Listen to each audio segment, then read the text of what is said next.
This is RPMMO Radio. Do it live! I'll write it and we'll do it live! A podcast all about role-playing and MMORPGs. I like what you got. Good job! With your hosts, Ashen Phoenix, Sid, Jazz, Strafe, and Kitchmas. Everybody off. We need to go on a quick adventure.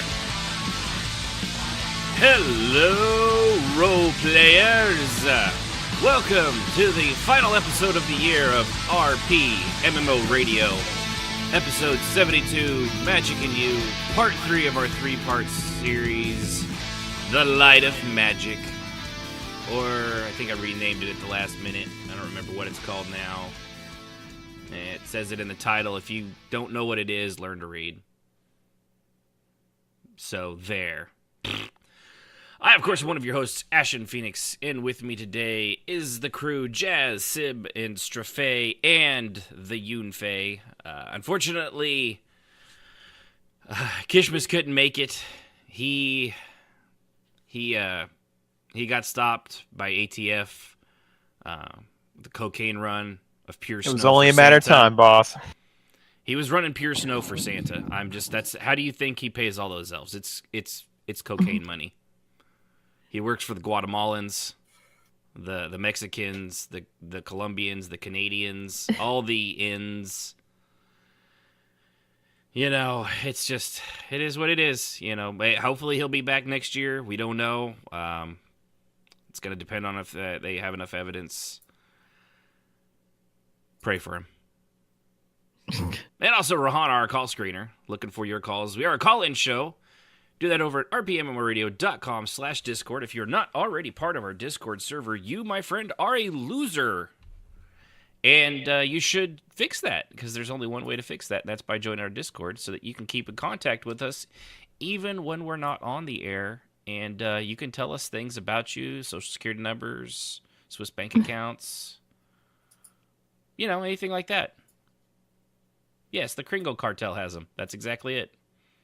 We may never see him again. The fat man, he is a bitter, bitter boss. So he runs a huge sweatshop from what I hear. He does, yeah. All elves, all high elves, I heard. Ugly, yellow skin, it is a shameful pointy chins, display. Snotty whoa. Hang on there, son. Hang on. Really jaundiced for some reason. Jaundiced, yeah. I mean, it looks like they drink too much Mountain Dew, kind of, that thing. I would say more mellow yellow. Yeah, they're definitely not high-class Mountain Dew yellow. They're more, it's definitely a mellow yellow. Beats the ashtray color of most Dunmer, just saying. That's really more of a blueberry kind of Willy Wonka thing. Violet Beauregard. Yeah, definitely. Well, if blue's your thing, I suppose. Without the swelling, I mean, it's just the bloating is really bad. Cankles is also usually a problem. So with that, appreciate everybody tuning in. We do it every Saturday, well, I mean, except for when we don't, over at twitch.tv/RPMMradio, 7 Central Time. This, again, it will be the last show for this year, so like the next 2 weeks, this was a complete lie. But after that, it will be truth once more. So go ahead and follow, subscribe, do all that stuff over there at Twitch. We appreciate everybody following. Like, I think I said it last time, there was a sweet roll and an Akulan, I don't know. But we appreciate both of them for following us, especially Sweet Roll. You are delicious. Who doesn't love a sweet roll? Communists, that's who. Only communists. So, you got that. Also, I want to give a special thanks and shout out to every single one of our Patreon donors who have supported us throughout this entire year. We appreciate all of you. Let's see if I can remember a few off the top of my head, like Alice, Cameron Chan, Gangsy Girl, Jay the Exile, and Psycho Chinchilla, also known as the Raid Boss level guy, the Truth Bob. He is the one that you must beat in order to find and is, you know, but yeah, so appreciate that. You have patreon.com/RPMRadio. And yeah, Jazz, I might be a little quieter because after last episode I was blowing out the microphone because I had not redone my settings. So you might have to adjust me on your Discord if I'm, yeah. He's blowing out Yeah. settings. What are you doing? Who? You. What was that? Were you moving your boom? Were you booming? I don't have my boom even on my mic. Your microphone. Somebody was doing something. Your microphone's attached to your boom. Yeah, it was. It was the when you do this kind of stuff, it travels through the microphone. That's just the kind of high quality you can expect from this show. On the air, on the fly, berating one another for not knowing what the fuck any of us are doing because we're all terrible and basically not really good. We need a punishment room, boss. I was just told I had to be here, so I showed up. Be here and be good at it is the next good? part. But right, yeah. Be good. What's be like good? like mildly competent. Like Oh no, I don't got any of that. Like Maury Povich daytime talk show. I left Ricky my Lake. competent at home. You're actually at home right now, Oh, sitting dang it.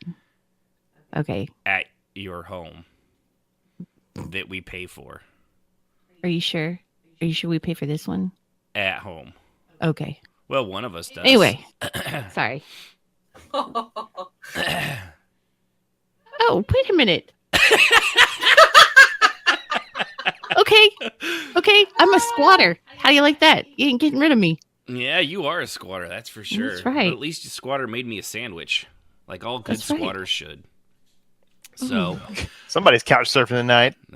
That's right. Hey, that is a damn comfortable couch, and me He and it have a snores long, like a freight sordid train. history. So, all right. We're also a podcast, Apple Podcast. If you haven't, over at iTunes or whatever the freaking hell they call it, give us a review. We've got 6 reviews of like upstars, 3 or 4 of them written, all of which we've actually said here. If you write it out, we'll read your amazing review on the air. And if it's a bad review, we'll read it on the air, and then we will ridicule and make fun of you for it. Yes. And by we, I mean probably me, because I'm not very nice, and That's because we care. I can't take criticism well. I don't handle that well at all. He might even Shut read up! it- I can't. I'm fine. He might even read it in like a Bargnar voice. He'll read it in a very nice. I'll read it in whatever Voice. voice they ask if that's what they want. Yeah. We can get that dwarf and the trolling to read the comments. But we got to risk the studio. That's the only problem, because those They two don't together, know how man, to that's dynamite. read. Neither one of those two idiots knows how to read. Coloring books, maybe. So, all right. Alcohol labels. Yeah, they just kind of go off the pictures, kind of like coloring books. So with that, let's go ahead and see what everyone's been doing in roleplay this week. I was thinking that I have written a story, so that means it's actually not a new story. It's an old story, but I was going to read it because it was Christmas themed. But it seems selfish of me to do that, like go first and ruin what's to come for everybody else, because obviously that's the pinnacle of the storytelling right there. So let's go ahead and go from probably worst to best. So we'll go with Jazz first. Woo, Jazz! He just said you're the best. No, that's not what he said. Yeah. No, that's not what exactly he said. what I said. Uh-huh. Yeah. So I'm going to ask our listeners if they want me to read 1 or 2 short stories. Oh, yeah? What's Yeah. our rule? Well, we don't really have a rule. Do we have a rule, boss? Next year, but we've not done it That's yet. So she's still grandmothered in. It's yeah, good. yes, that's the wait. That is the very politically correct term. You're grandparented in. Is that the politically correct way of saying it? That really isn't the politically correct way. Well, and my children have not produced offspring yet. Well, so that's it what I doesn't mean. really Like apply to no, me. like when a law is passed, you're grandfathered into it. He said you're grandmothered into it, which is good because you're a female. But if you wanted to be politically correct, you'd have to say you're grandparented into it. Yeah. Okay. This Whatever. political correctness hurts my brain. Yes, it does. So far, we have 1 vote for 2 and 1 vote for less is more. Why don't you read the first one, and then we'll see if anybody else has an opinion, if they want you to continue or not. Okay. Oh, that's wait, and fair Erica enough. says Let's do it 2, so that there's way. 2 votes for 2 and 1 vote for less is more. Okay. Which is, I think, well, we'll Jay start... just being a dick, but, we'll go with it. She's not talking about clothing, Jay. Okay, she's not talking about clothing. Which, true, less is more. Okay. Sully turned and walked into her house, exhaling softly as Sylvia departed the gate. She bound the housewards for the night, sealing herself in after a quick check to make sure she was the only one there, other than the staff, of course. Each one was a bright spot in her mind, notifying her of their light source and place in her house at the moment. The housewards clanged shut and lit up the night faintly around the walls of the compound and even the windows and door frames of each building. She studied it for a moment, the beauty of a spell well done. Her mother taught her well. Sully headed inside and then to the kitchen. She heard Teller in his living area puttering around and muttering to himself in jail. He seemed agitated tonight, but she left him to his own devices, making herself some tea. She sat down and uncovered the meal the cook had made for her earlier, poking at the now cold food and eating it slowly as the tea steeped and her mind drifted. Her plans had worked on every level so far, and even her current ambitions were in a state of plodding movement forward toward success. Her only annoyance was her empty bed, and that could not be helped. Sexual frustration aside, it was likely for the best. The only aspect of her life that she could not directly manage was when her bedmates wormed their way into her heart or under her skin. No, they were all busy chasing other endeavors, and that was likely for the best. She frowned as she pondered Sylvia, her heart tugging softly. It had to be done. The girl needed to move on, and likely would at this point. Her curse still held true, and she was her own worst enemy in that regard, but she didn't have time to focus on her own conquest right now. That would come later, if ever. Her mind drifted to Tathalis again, and she quickly slapped that door shut. That was over. It would remain over. She did not have time to argue with old lovers or loves. It was simply a waste of time, and that was that. Sylvia and Trath had been relegated to where they needed to be, safe from her own bungling. They would move on, and she would once again be alone. It simply worked better that way. She nodded and sipped her tea, her belly full of the well-made but cold meal and the tea warming it inside her. Her mind wandered over plans for the future, new allies in the making, and the paths she needed to create ahead of her as the teacup emptied and her mind filled the quiet of the night.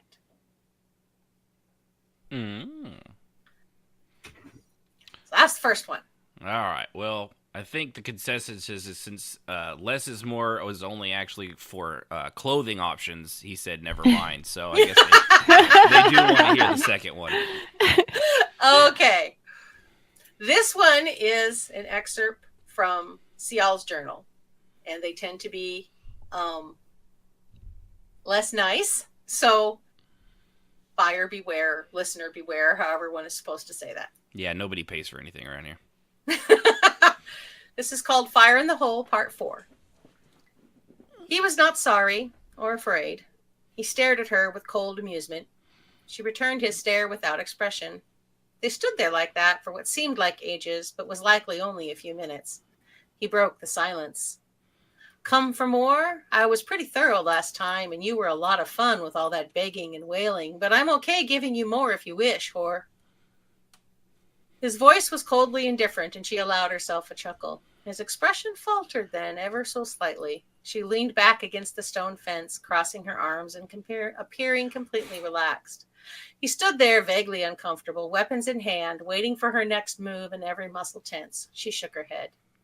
See, that's the rub right there. She finally spoke, her voice quiet and sure in the silence of the night around them both. He grunted, waiting for the rest. She nodded. I've tortured. I've killed without mercy. I know that everyone has a cost, a line, a breaking point. You found mine. I respect that, actually. This isn't really personal. It just is what it is. It's time. Her voice was calm and quiet, but solid and sure. He felt the edge of ice in her words, and goosebumps shivered down his spine as fear whispered into his mind. Why had she not killed him yet? What was she waiting for? His begging for mercy? He snorted. I will not give you whatever you came here for. He watched her face and received a faint smile in return. It was cold and amused. He knew that look. He was usually the wearer, and he felt a chill settle into his bones. He lay on the ground moments later, his lifeblood spreading around his nearly severed head, a permanent look of surprise on his face.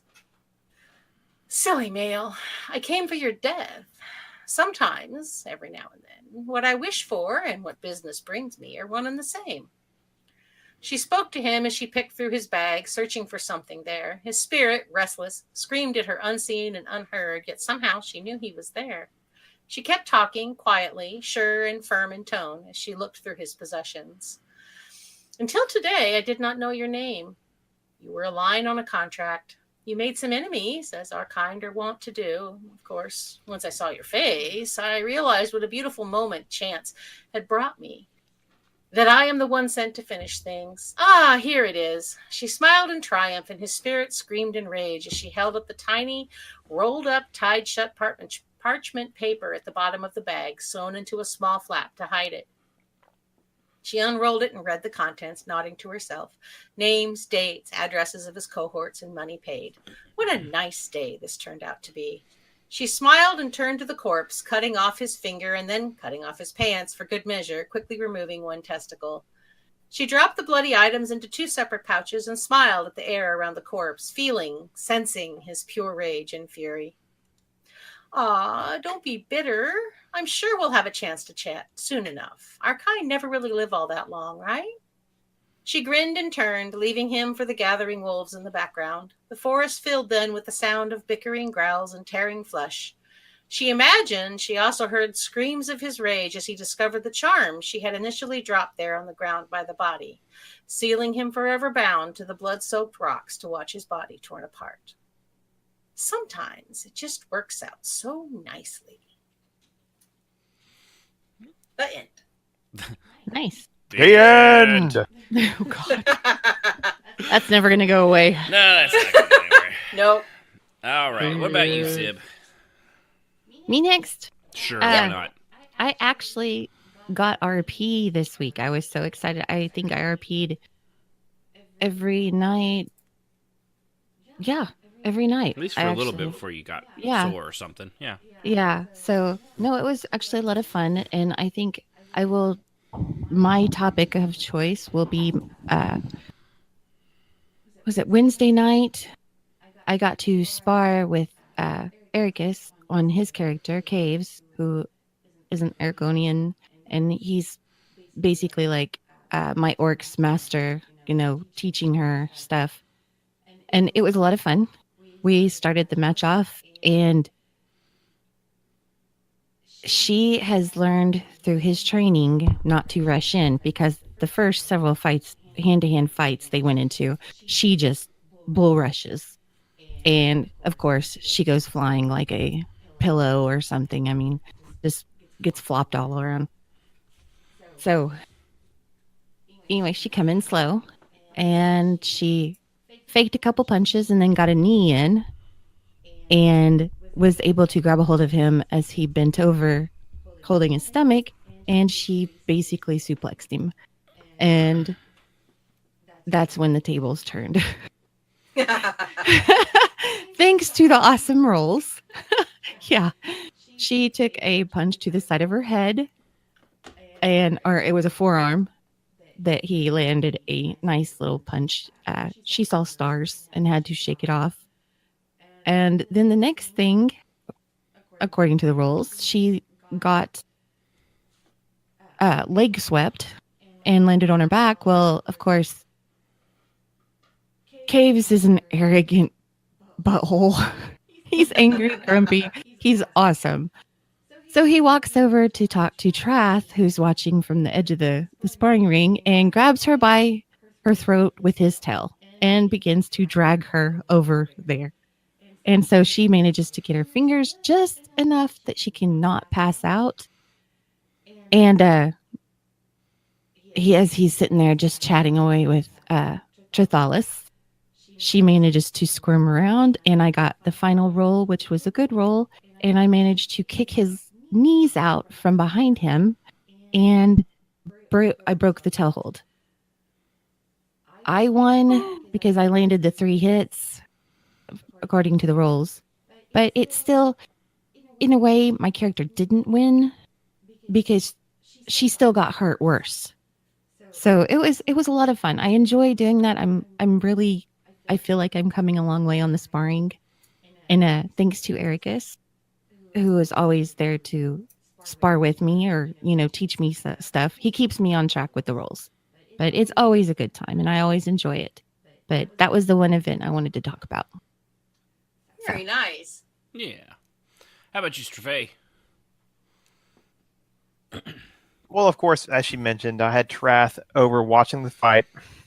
And that was entertaining.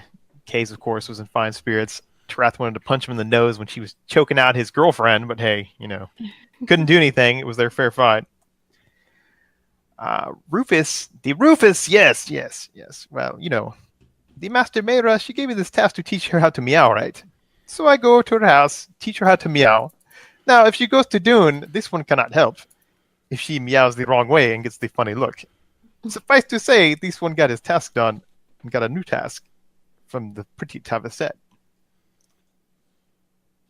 Poetry, of course, went well. Tuesday night, we actually had it at Voli's house. It was a full house plus one. We had a lot of different interaction this time. Still kind of slow. Yeah, we had to leave and come back in and use that bug. Use the That's trick of Yeah, we did. owner doesn't count against the house count. That was a lot of fun too. I will say poetry night I had a lot of good RP. People loved her decor. We had a few people go up there out of the normal to do a poem outside the normal three of us. And of course, our edgelord stood in the back looking at y'all. Not going to say your names. You know who you are. Participate. Nah, you stand in the middle, heckle. That's a different. That's adding though. See. Boo! Get off the stage.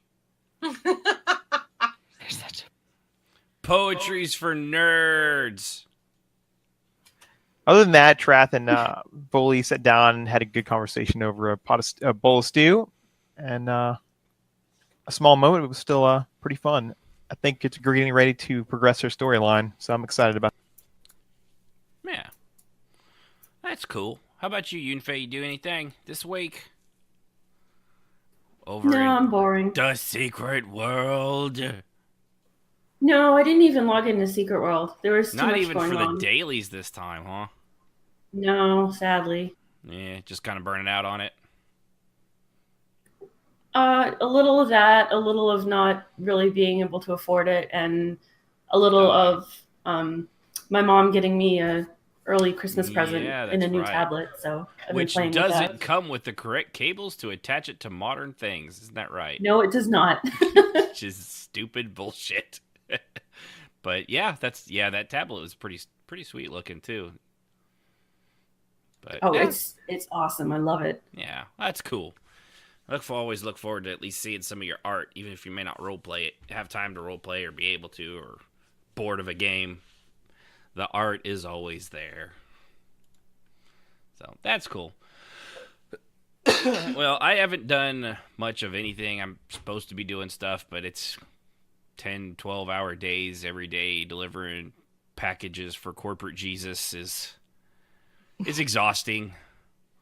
So what I decided to do is I wrote this a long time ago for one of my older characters, Xanis, back in EverQuest 2, which I'm sure if you've listened for a while, you've heard me mention him, but he's probably my favorite character of all time. But there was a time period where he was going from bad guy to good guy. It was a tough transition for him, so this was written around that. It was, I believe I called it First Frostfell, so I'll go ahead and read that instead for the holidays. It was unnaturally cold for the winter in the lush green forests of Greater Fadok. The valley lands, rolling hills spreading out from the great hanging tree city of Calethin. As of yet untouched by the calamity that would be the rending hundreds of years from now. The air itself was still and pregnant with expectation of this first snowfall in years. While smiling, joyful wood elves, half-elves, and the occasional human went about their business on the treetop platforms, for the Fae had not yet been born into the world of Norath.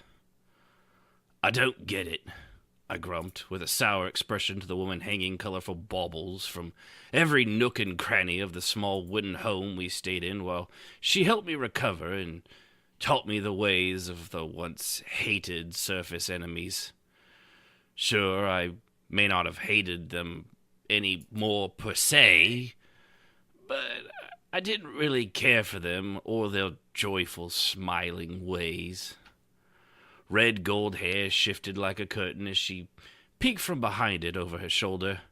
Green eyes twinkled with the light of excitement and, to me, unnecessary happiness for a mere changing to this horrible cold season. There's nothing to get, Xanas. Frostville's just a time of year to reflect and appreciate what life has given you, to spend with family and friends, to share in it, do good for others, as you would have done for you. Tunar herself has been said to approve of the day, for it brings with it change and growth, not of plans, but mayhap of character. Glaring at her back, at the mention of the goddess that, in my mind at least, ruined and destroyed the very fabric of my reality, and what it meant to be a tear doll. To the hells with Tunar. If she likes it, I want nothing to do with it.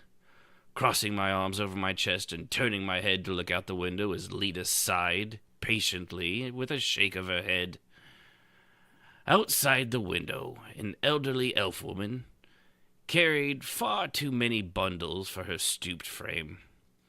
She made slow progress across the way, her sight blinded by the bundles stacked in her overloaded arms. Her arms went up suddenly as the packages flew into the quiet, chill night, and she went down, having missed the step to the next platform. Landing hard, she looked dazed as the parcels landed and skidded all around her. I chuckled, amused. However, it just wasn't the same. Where I used to delight in the suffering of others, there was a pang, a tugging in my chest that I had not felt before. I do not like it. It was like an invisible, unseen force was literally pulling on my heart in the old woman's direction. Not knowing what it meant, and even less what to do about it, all I could do was stare. A little elf girl and boy, brother and sister by the look of them, had suddenly come to the old woman, helping her up, giving her a wide smile, and she smiled back and thanked them. The girl dusting the woman off as the boy ran around like a child possessed and gathered up the packages. The elf boy balanced them atop each other far easier than the old woman and stepped up to them, looking like nothing more than a stack of boxes and wrapped parcels with legs. The woman and girl traded looks and began to giggle, each going to him and help reduce his burden and revealing his own smiling visage behind the stack. Together, the three of them began to walk with the children, going along with their talking and laughing as they helped carry the load together. I tensed as I felt a delicate hand upon my shoulder. Random acts of kindness, of helping those that need help for no other reason than that they need the help, with no expectation of reward, beyond the reward of helping another in need. I had a retort locked and loaded and ready to fly, but I held my tongue. She handed me a green plant with little red berries tied to it with a red ribbon. You're taller than me. Can you hang this up there for me, right over there? Turning over the plant in my hand, I turned to look at her. Smiling, she just stared down at me, patient, always patient. I couldn't take the look, the hopeful expectation, and looked away at the plant again. Knowing it was just another stupid Frostville tradition, I stood. After all, she had done so much for me, I could give her this one tiny thing. Just once won't hurt. Stepping before the fireplace where she had pointed, I stretched out on the tips of my toes and hung it from the support beam that stretched across there. Backing up, I inspected my work and nodded approvingly as she stood beside me. That's the last of the decorations. An important one as well. Thank you, she said quietly, weaving her arm into the crook of mine as she looked up from the hanging plant. For what? Helping me without expectation, for the simple act of helping another. It's not a grand step, perhaps, for most people. For you, Mr. Xanasolegna, it means a lot. She grinned up at me. I looked away, my cheeks growing unpleasantly hot with embarrassment, but also something else. Pride? No, not pride. Pride was something I knew all too well, and this certainly wasn't it. What is there to be proud of in hanging a dead plant, after all?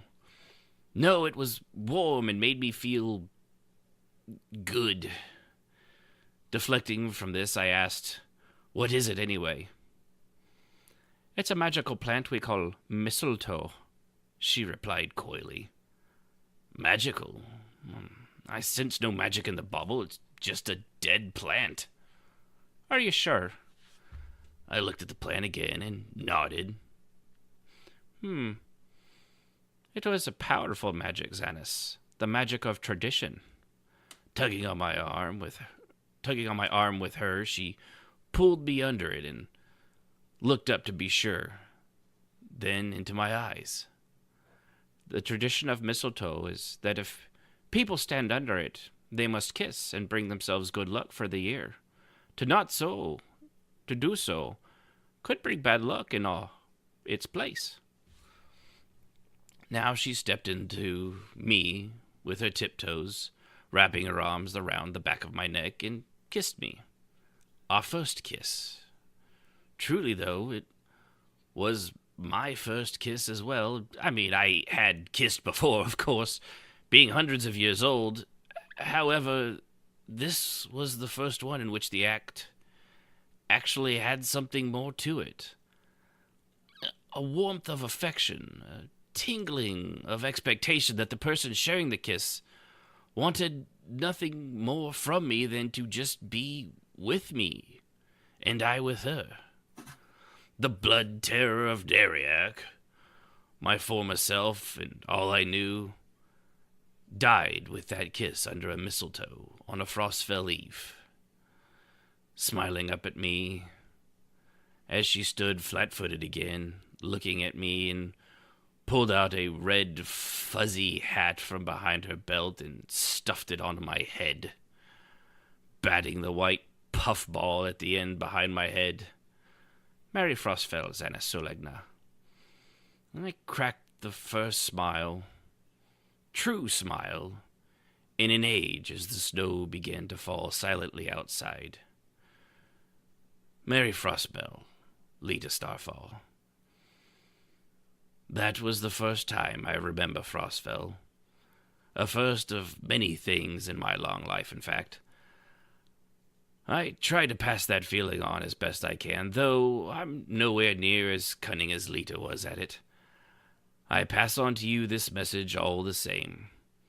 Be kind to one another. Do for others without expectation of reward or praise, simply because it is the right thing to do.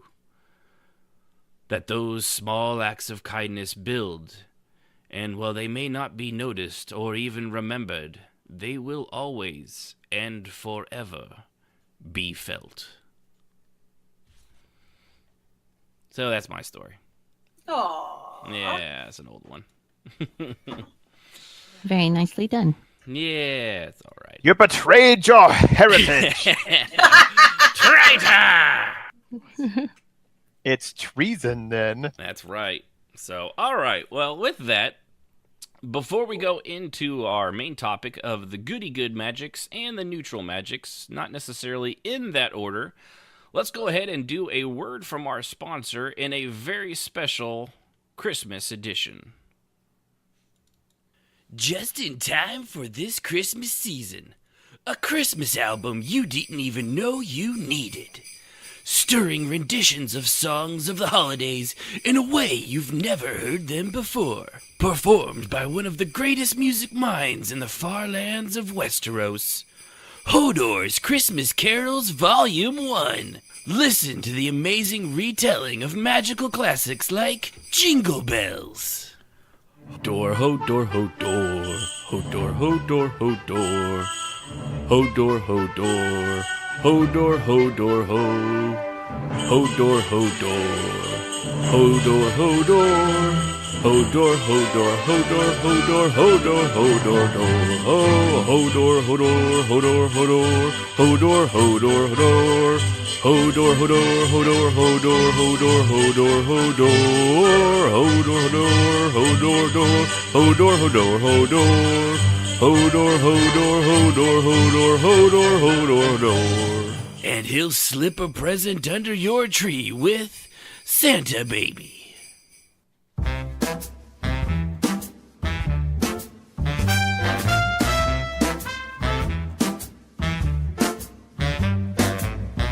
Hodor, Hodor, Hodor, Hodor, Hodor, Hodor.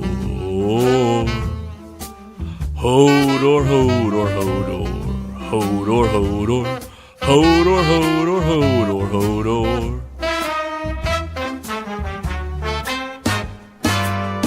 Hodor, Hodor, Hodor, Hodor, Hodor, Hodor, Hodor. Hodor, Hodor, Hodor. Hodor, Hodor, Hodor, Hodor, Hodor, Hodor. He won't forget the reason for this season with Oh Holy Night.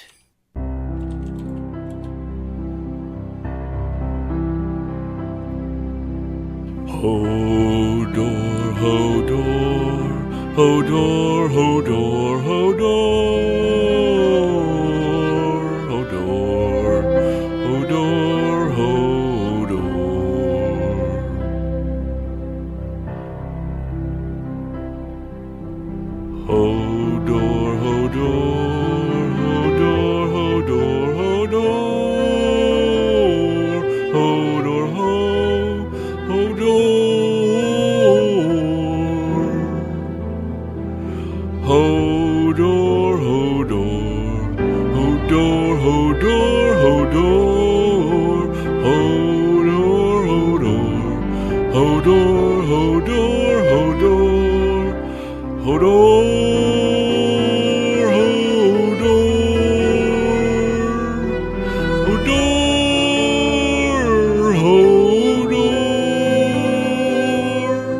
And sing along with him as he retells that classic of reindeer games, Rudolph the Red-Nosed Reindeer.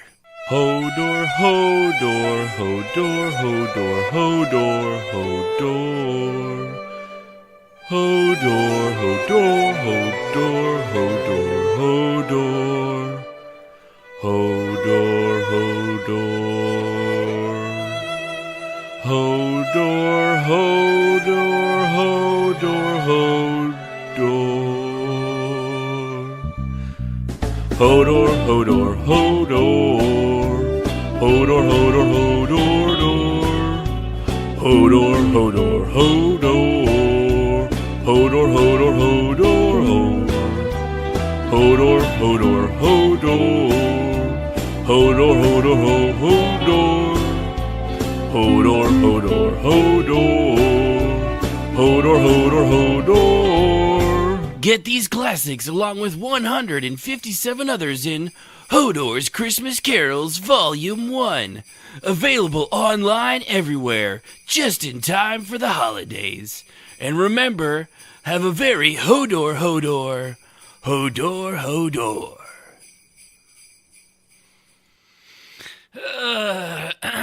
So, there's a thing. White. I think sure the folks from Westeros will love it. No, it's climbing to the top and living in your hearts this holiday season. It's from an old joke I came up with a friend. We were coming back from some Christmas thing, and it was like second season of Game of Thrones. I'm like, what if Hodor did a Christmas album? So for like an hour on the way back, we were just bouncing musical songs and the phrase of Hodor off of one another. And well, now I have some place where I can produce something like that for no good goddamn reason at all, and I thought, why not? Unfortunately, I think it may also be the end of my once hopeful musical career. I mean, I know I'm a talented singer, but I clearly didn't. I don't shine through as I probably should have. Like something like that. I've often been said I'm like a white Michael Bublé. Oh no, you're not. Ouch. Is it because he's white too? More like a white Rodney Dangerfield. Ooh. I'll take it. You'll take it? I get Okay. about as much respect. Yeah, that's right. And regard. Get no respect. Or esteem either. No respect. Jeez. Bringing out the really old dead comedians there. All right. Way to keep the show relevant. Want to bring Sam Kinison up too while you're at it? Huh? No, I'm good. All right. Well, let's continue on with this shit show of a podcast. We'll go ahead and finish up our third part for our musical. God, jeez. That was only 2 hours of production for 4.5 minutes, by the way. Just putting that out there. So, that was a lot of outtakes. You know how hard it is not to say things like the and only use them as Hodor? Turns out not as easy as you think it would. They always slipped in there. But, all right, so main topic. We're going to go over the last two things, which is neutral and goody-good magics. We'll do neutral first and kind of end it on the happy holiday note of good magic. We did how kind of magic in general works 2 episodes ago. Dark magic was last episode. These two I kind of lumped together because there's a lot more cross. Neutral magic is also, I don't know, for me it always seems like it's often seen as, since it's not just like pure evil, it's also seen as kind of good, even though it would actually be neutral. Well, maybe that's just me and my crazy way of looking at things. If it's not pure evil, and maybe it's a little gray. It's probably better. It's better than being evil, right? I mean, you know, a little bit. Like Ellen DeGeneres, like neutral, so she's good. Like, I really don't have any feelings about her one way or the other, so she's good. She's not like Rosie O'Donnell, who's just horrible at everything, so she's evil. See what I'm getting at? This is my talk show analogy. Hey, move your camera a little bit because your face is hidden by your mic. Yeah, that's the point. I'm trying to... Oh, then why have it? Because I have my boom on the other side, and I haven't actually properly done this yet, and I was hunched over. So, okay. Neutral magic. Sorry to interrupt here, but I apologize. I've got the FCC on the line. Something about noise pollution in a commercial. I'm not sure what they're talking. Send them over to Yunfei and have her handle that. Roger that. And then also tell them that we're actually not broadcast over the air so they can suck it. Oh. So, neutral magic.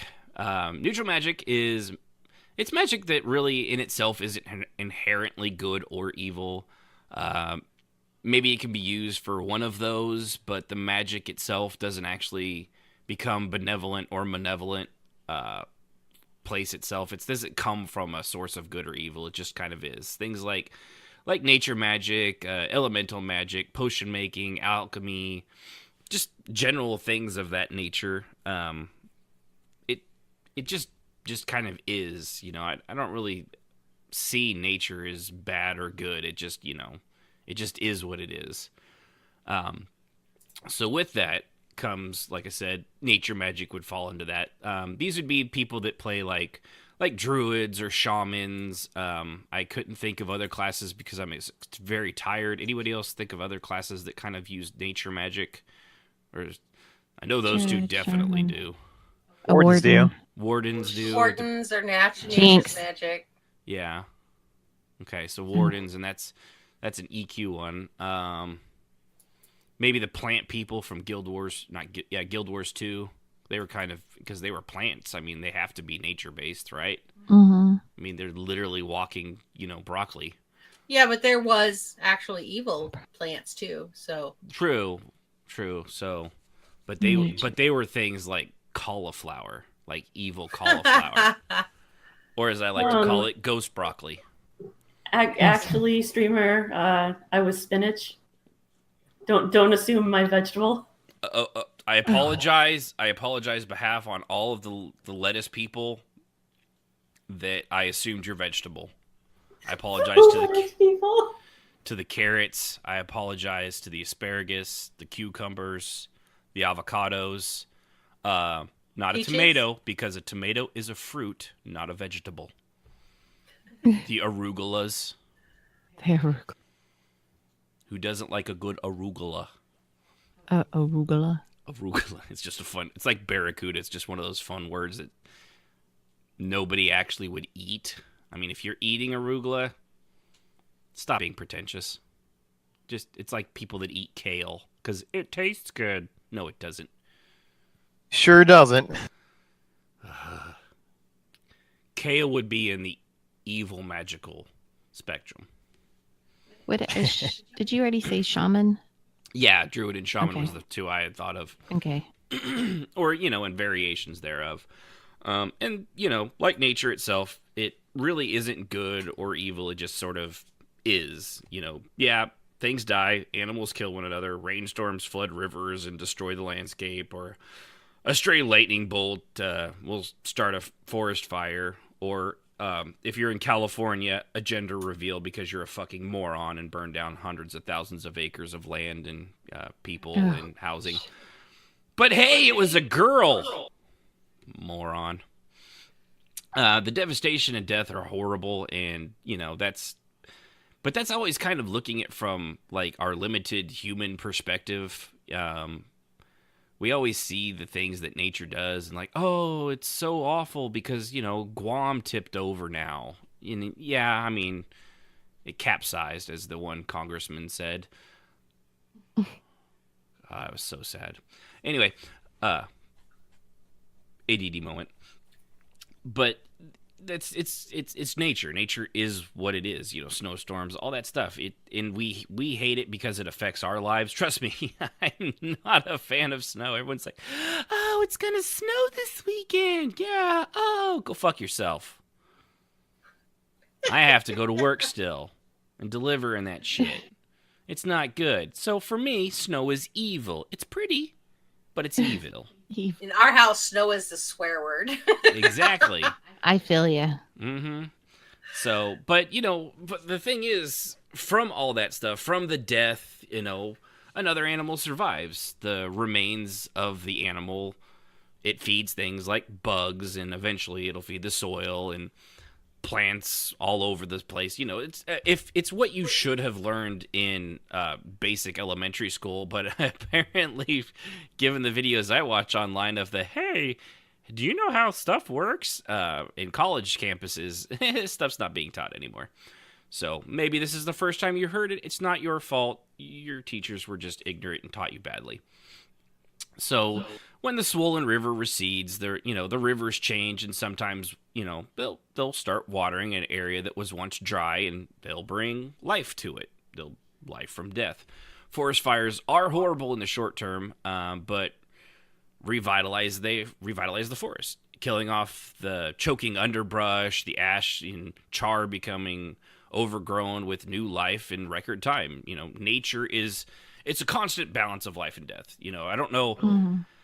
I remember it because I'm old, and I'm sure most of everybody here does, but that really bad fire like decades ago in Yellowstone National Park, and they were like, oh no, it's, it just blazed out of control. And like within 2 years, that area had just exploded. And don't forget Mount St. Helens. Mount St. Helens. I had family that lived up there. They were covered under ash forever. But in that recovered, it still steams to this day, which is a little creepy when you live near it. Or Mount Rainier, which I've been on top of, and is also very cool, but very, very weird, knowing you're on an possibly active volcano one day. But those kinds of things, it's just, that's nature. For me, that's nature.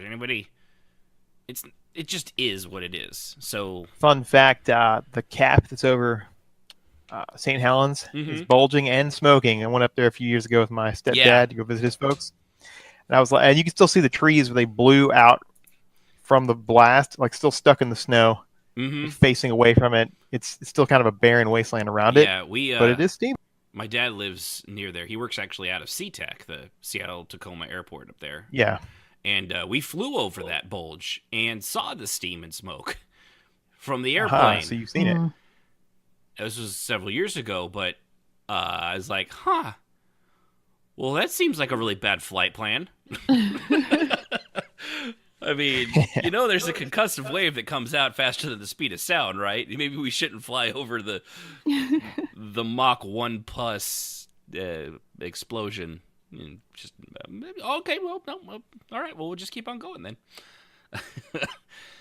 But so for me, that's the balance of nature, and that's how typically nature magic is looked at. It's the people that use, the shamans and druids, they're the magic users.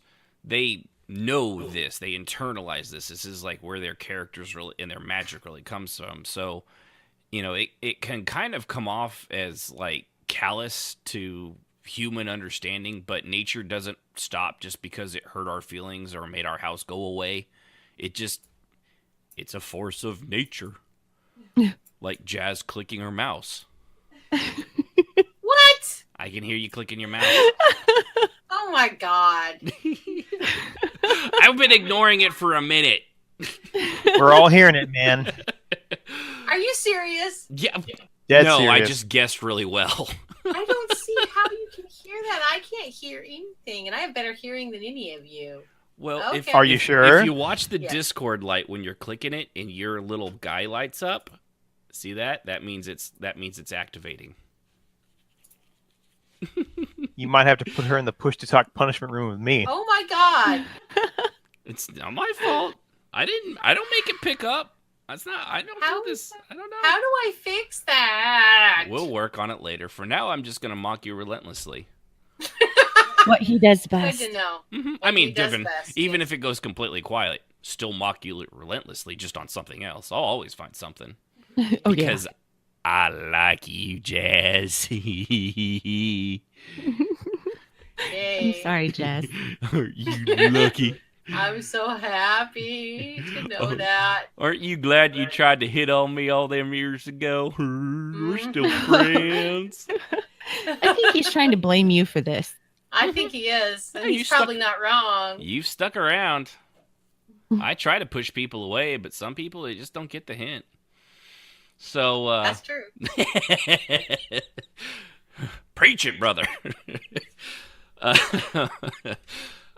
So, off of the people, the magic users, they go around healing the land from, outside influences, often, other species like, man, orc, and goblins. They'll let the natural ways of the forest happen. They won't stop a wolf from tearing apart a, gazelle. I don't know what wolves eat. Just assume it's gazelles because gazelles seem to get the shit end of everything. And they just fight to protect nature. So, and they wield the abiliments. Abiliment? That's a combination Have another drink, sweetie. It's that's okay. a combination of abilities and elements. Abiliments. So they have the abiliments of growth magic to heal what was ruined. I don't actually see a lot of people play the druids like that, though. Typically, they'll play the healer part, which, we've gone over and we'll probably go over a little bit again on the good healing, but most of them, it's just kind of like, it doesn't really, the nature of their magic and stuff like that when it comes to the druids doesn't really, they don't play the tree-hugging hippie types, which is kind of what really druids should be like, isn't it? Yeah, I think so. But, I mean, how many druids did we see? They're like, eh. I'm trying to think. We've known a few people that play druids, but they don't really ever play them like druids. It just happens, and given you do. I mean, I guess you can't go just because you're playing a class doesn't mean you have to be the class and roleplay, obviously. But right, but if you're gonna say you're a warden, then you probably ought to act like one. Yeah, if you claim to be a druid or you claim to be, because we've known several that did that. They're like, I'm a druid. Druid, that kind of thing, and they're like, I'm gonna chop down this tree. Like, no, you won't. But I'm gonna chop it down because I need a house. I need a tree house. You need a tree house. I need a tree house. I'm gonna take this tree right here. I don't need anything but this tree, and this lamp. I need this lamp too. Sounds like a jerk. Does sound like something a jerk would say. Mm-hmm. Man, we're really pulling out the old shitty. You really are. Yeah. Hey, well, I can't say that. That's shitty. Jerk is a fantastic movie, and one which could not be made today. No. No, could not be made today. No. That would not go well for Steve Martin. That would end his career. What are you clicking or what are you doing? God damn it! I'm trying to fix my stupid mic. It's not so sensitive. And it's apparently not working. God damn it! You're gonna have to go into the punishment of push to room. I'm thinking her mic needs a safe space because she is clearly abusing it. Push to talk, safe space. No, I mean it's flashing at me. It didn't used to flash at me. I don't know why it's flashing. Sure, You're it actually doesn't. coming through a lot louder now. Sure, too. it doesn't. Huh? You're coming through a lot louder now too. You are. Am I better now? I just it back. Yeah. That was so funny. That's I weird. mean, I have. I don't even pretend to understand. In all the mics years work. I've known So- you, I've never heard you complain about something flashing you. But so this is a first for all. There is of us. that. That's a true statement right there. That was cute. Sorry. I'm sorry. I'm just wallowing in it. I'm just wallowing in it. Oh my gosh. The technical difficulties aside, nature magic. Right. Sorry, folks. Yeah, all I right. really am trying to fix it. It's the end of the year. It's the last episode of the year. This is like being at work the Friday before you're on a 2-week vacation. I mean, really, you've already... We're checked out. I mean, Sib... No, I am at work. Sib and I aren't even wearing pants. I mean... No pants today. Yeah, I mean... if it wasn't for the top torso, I don't think I'd even be... It's a pants-free wearing holiday. anything. Yeah, so... there's songs about that. So it's nature magic. It's always the growth and plant stuff. It never gets a lot of play. Probably because a lot of people don't care for that. I'm not like a tree hugging hippie type. I think we should always be good stewards of the earth. Obviously, I don't think we should go around, like I said previously, like Captain Planet villains, or in an episode of MacGyver, just dumping toxic waste into streams and rivers and killing people's dogs that drink it downstream. That was an actual episode of MacGyver. You might, if the local orc clan trying to get rid of the druids, keep thinning their numbers. Right, yeah. And you can do that stuff, but it really doesn't seem to happen a lot. Do you remember that quest in EQ2 in it was a cave? Was what were they? The lizard people. They weren't the Ixar, they were the other ones. Sarnak? The Sarnak. When they brought the Sarnak into the game, remember that? And you went down into this cave and you poisoned the water and they all died. I remember several quests like that. Yeah, it was really games, and if you originally, when you put the water in, you could then go to the edge and watch them all die. Yeah, they took that out for some reason, because then nobody could actually update the quest because the next thing wanted you to go kill them. They were all dead and had to respawn. It was actually pretty funny. But yeah, I remember that. I remember being very disturbed by that and realizing that there was something wrong with me because it was so real to me. I couldn't finish the quest. Yeah, that one's well, there's people that were like, "Here, go kill 15 bunnies," and people are like, I think Sib actually was like, "I don't want to kill the bunnies. You got to kill the bunnies. It's the only way to keep going. But I don't want to kill the bunnies." Oh yeah. Well, close your eyes. I'm the same way, Sim. Bunny hat. That bunny hat. I didn't want it. Boy, Gormal had that bunny hat. Yeah. Lots of bunnies. I killed lots of bunnies Wasn't for that hat. Wasn't it 500?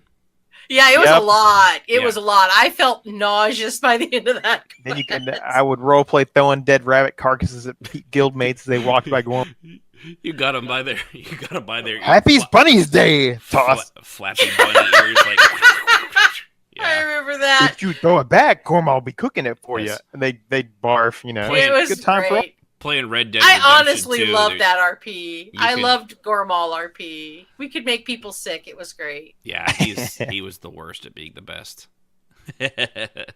But yeah, playing Red Dead Redemption 2 when you're striding through an area with your horse, if you go off the track, there's all sorts of woodland creatures, and every now and then you'll hear boom, as you run over a rabbit.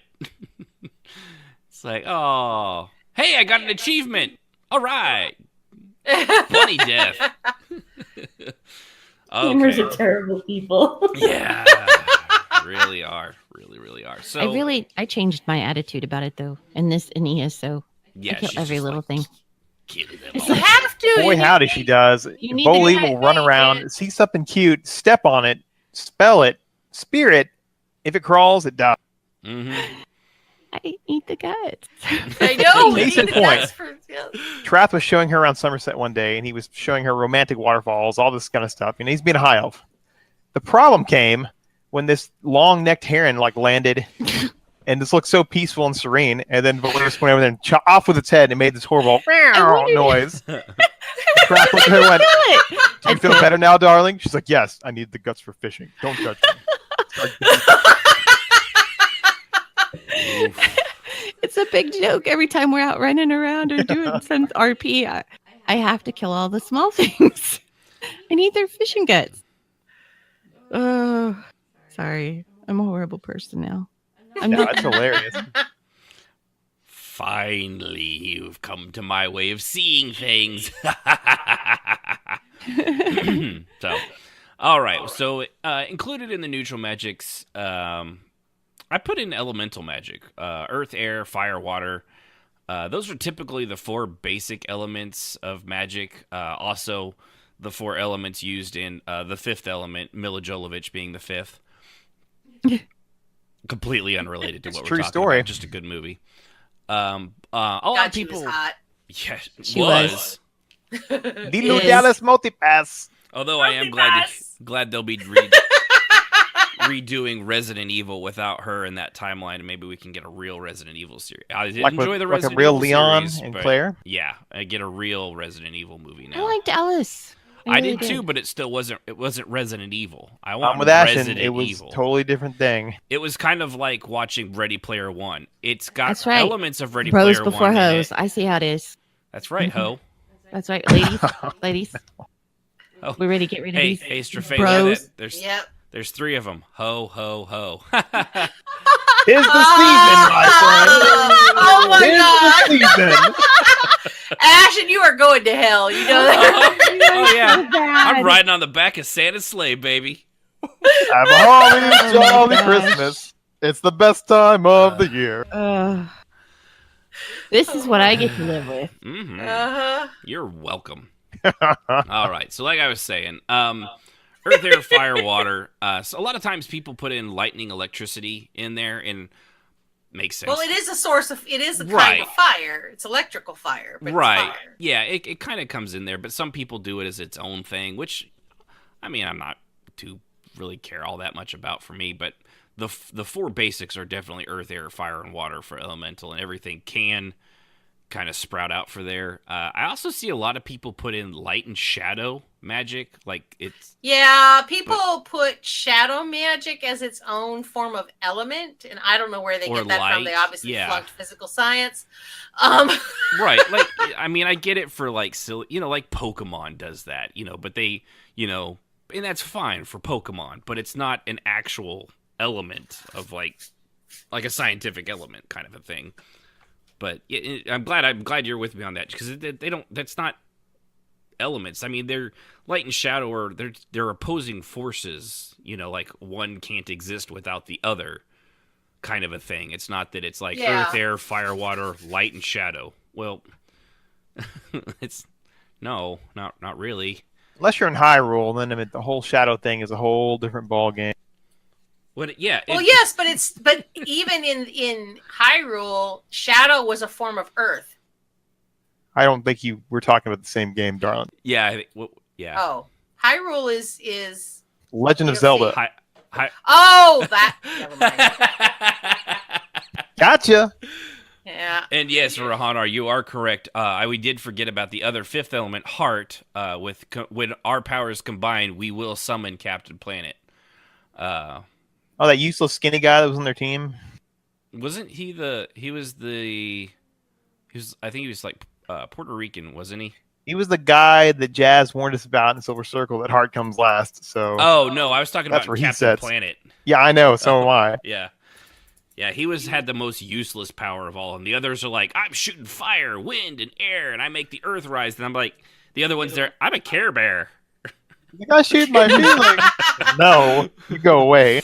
He went around again to all college campuses and was just shooting hearts out at everybody, like a Gatling gun of loathing and self-pity and tender girly feelings. Dang. Yeah, was it? See, when he spells it out, it looks like Mai Tai, but I think it's Mati. I don't remember, man. All I remember is it was similar to our rules in Silver Circle, but heart came last, and every time she said that, I thought of that little goofy skinny kid from Captain Planet. I was like, oh god, someone burn that. Yeah, he was the Princess Peach of Captain Planet. Why? Can't believe this is probably the most airtime Captain Planet has gotten from anybody in the history of ever. The shitty cartoons we watched in the 90s. God, they were so amazing. Still a lot better than what we got today. I don't know. The Amazing World of Gumball. Did you see that thing someone posted? No. And someone posted something in our. Well, I'll retract my statement because Castlevania was off the rails. It was so good. That's true. No, there are some good ones, but. If you've never seen Wonderful World of Gumball, it is a fucking weird show. I mean, it makes SpongeBob look like, normal. But they did this horrible like back and forth of like what role play is between the two characters, and it was unfortunately very close. Not for like role playing in MMOs, but like the Kick app kind of role play that you hear about. It was very close to that. Yeah. So, all right. Elemental magic, blah blah blah. Where are we at? I don't know. I'm so easily distracted tonight. Okay, so elemental magics do fall under the types of evocation magic that we had talked about in our very first episode, 2 episodes ago, about magic. Not our first episode, which would sounded more like me echoing constantly and us not knowing what the fuck we were doing. Future episode idea: Golden Girls RP. I for one believe that I would be the cranky old mom. I agree. Yeah, I always loved that woman. Jazz, you get to be the sexually promiscuous older lady. Okay. Wasn't that Betty White? No, that was Betty the other White. one. Yeah, Betty White was. Betty White was a nice one. Betty White. She was the dumb one. She was also. She was just dumb. She was the sweet one, so she would be Sib.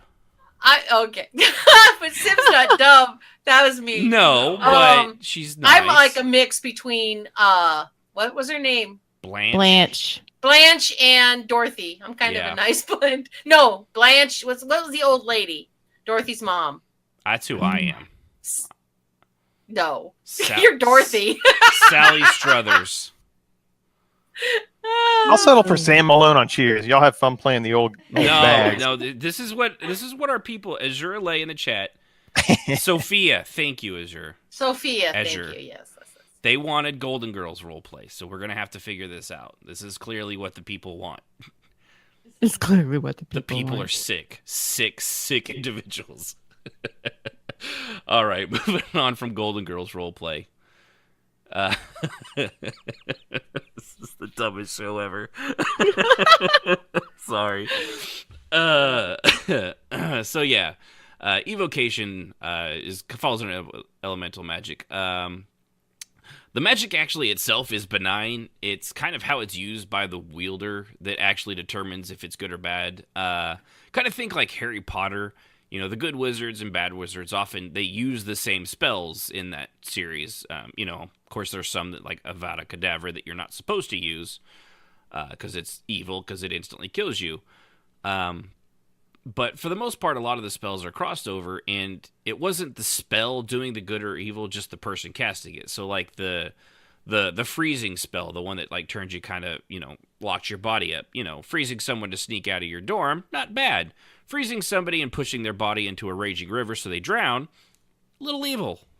Yeah. I mean, unless they had it coming for not paying like they should have. You know what I'm saying? Just ask Kylo Ren. He freezes folks in the forest, but it's the same deal. Exactly. And laser bolts, which, you know, something moving at the speed of light, that's some reflexes. Yeah, I thought that was questionable too. Yeah. It was still a really cool effect, though. You gotta admit that. It's pretty damn cool. Oh, yeah, it was neat. I mean, we still Darth Issues the second. Yeah, it's true. Darth Issues Jr. Junior. We named the dog Indiana. So wrong way, Dad. Elemental magic is probably one of the most diverse groups because of this. You know, it just covers so much, and it gets used in so many fighting spells often. And, you know, getting creative with the spells, their ways of being cast, their power and intensity, it leaves a lot of fun wiggle room and role play. You know, like fire, for example, can do, you know, something as mundane as, you know, I've used it to, like, snap my finger. I can't actually snap in real life. Somebody that can actually snap with this doesn't have little sissy fingers like me. Thank you. Can snap and, you know, spark up a fire, or like act like it's a flamethrower. If they can concentrate it enough in a blast, they can like burn through steel or stone if you can have enough control over it. There's a lot of diversity in elemental magic. I've, you know, things that people have done with the lightning. I've seen ice. Funny enough, now because it's been out and it's so popular, a lot of the stuff from Avatar: The Last Airbender and Korra have kind of bled into a lot of role play, or even if it hasn't meant to, it just comes off that way because it wasn't that they're worth ripping off, but they did it so remarkably well and so many different creative ways of using the elements that it just sort of happens. It's like they covered almost every angle you could hit, and I don't know anybody that probably, you know, even when it's not meant to be that way, it still comes off that way at that point. Yeah. You know, and it's fine, you know, but when somebody does it so well like they did with the fire bending and the earth bending and the air and all that stuff, it's kind of hard not to be like, they kind of used it better than anyone we've used it before in roleplay, so they kind of set the bar really high, you know. And if you've never seen any of those shows, you're actually missing out, by the way. Just saying. They were really, really good. And the animation is fantastic. You and Faye, back me up. I've actually never seen it. Dang, left you hanging in the cold. I wondered because you weren't agreeing with me, and I know when you've seen something and you really like it, you'll be like, Not yeah! a great start to your career, young fire. So I've seen some of the other homework stuff that over the they've done, Christmas it's season. Homework over the Christmas season. You need to watch, at least you have to. Korra was fantastic too, but you still at least have to watch Avatar: The Last Airbender with Yang. That one, that's a must watch. So. Yeah, it's on my list. Okay, well, bump it up. Bump it up past I don't know. Up the jam, bump it up. That part brought to you by the 90s. Nothing says 90s like pump up the jam at your local skating rink. The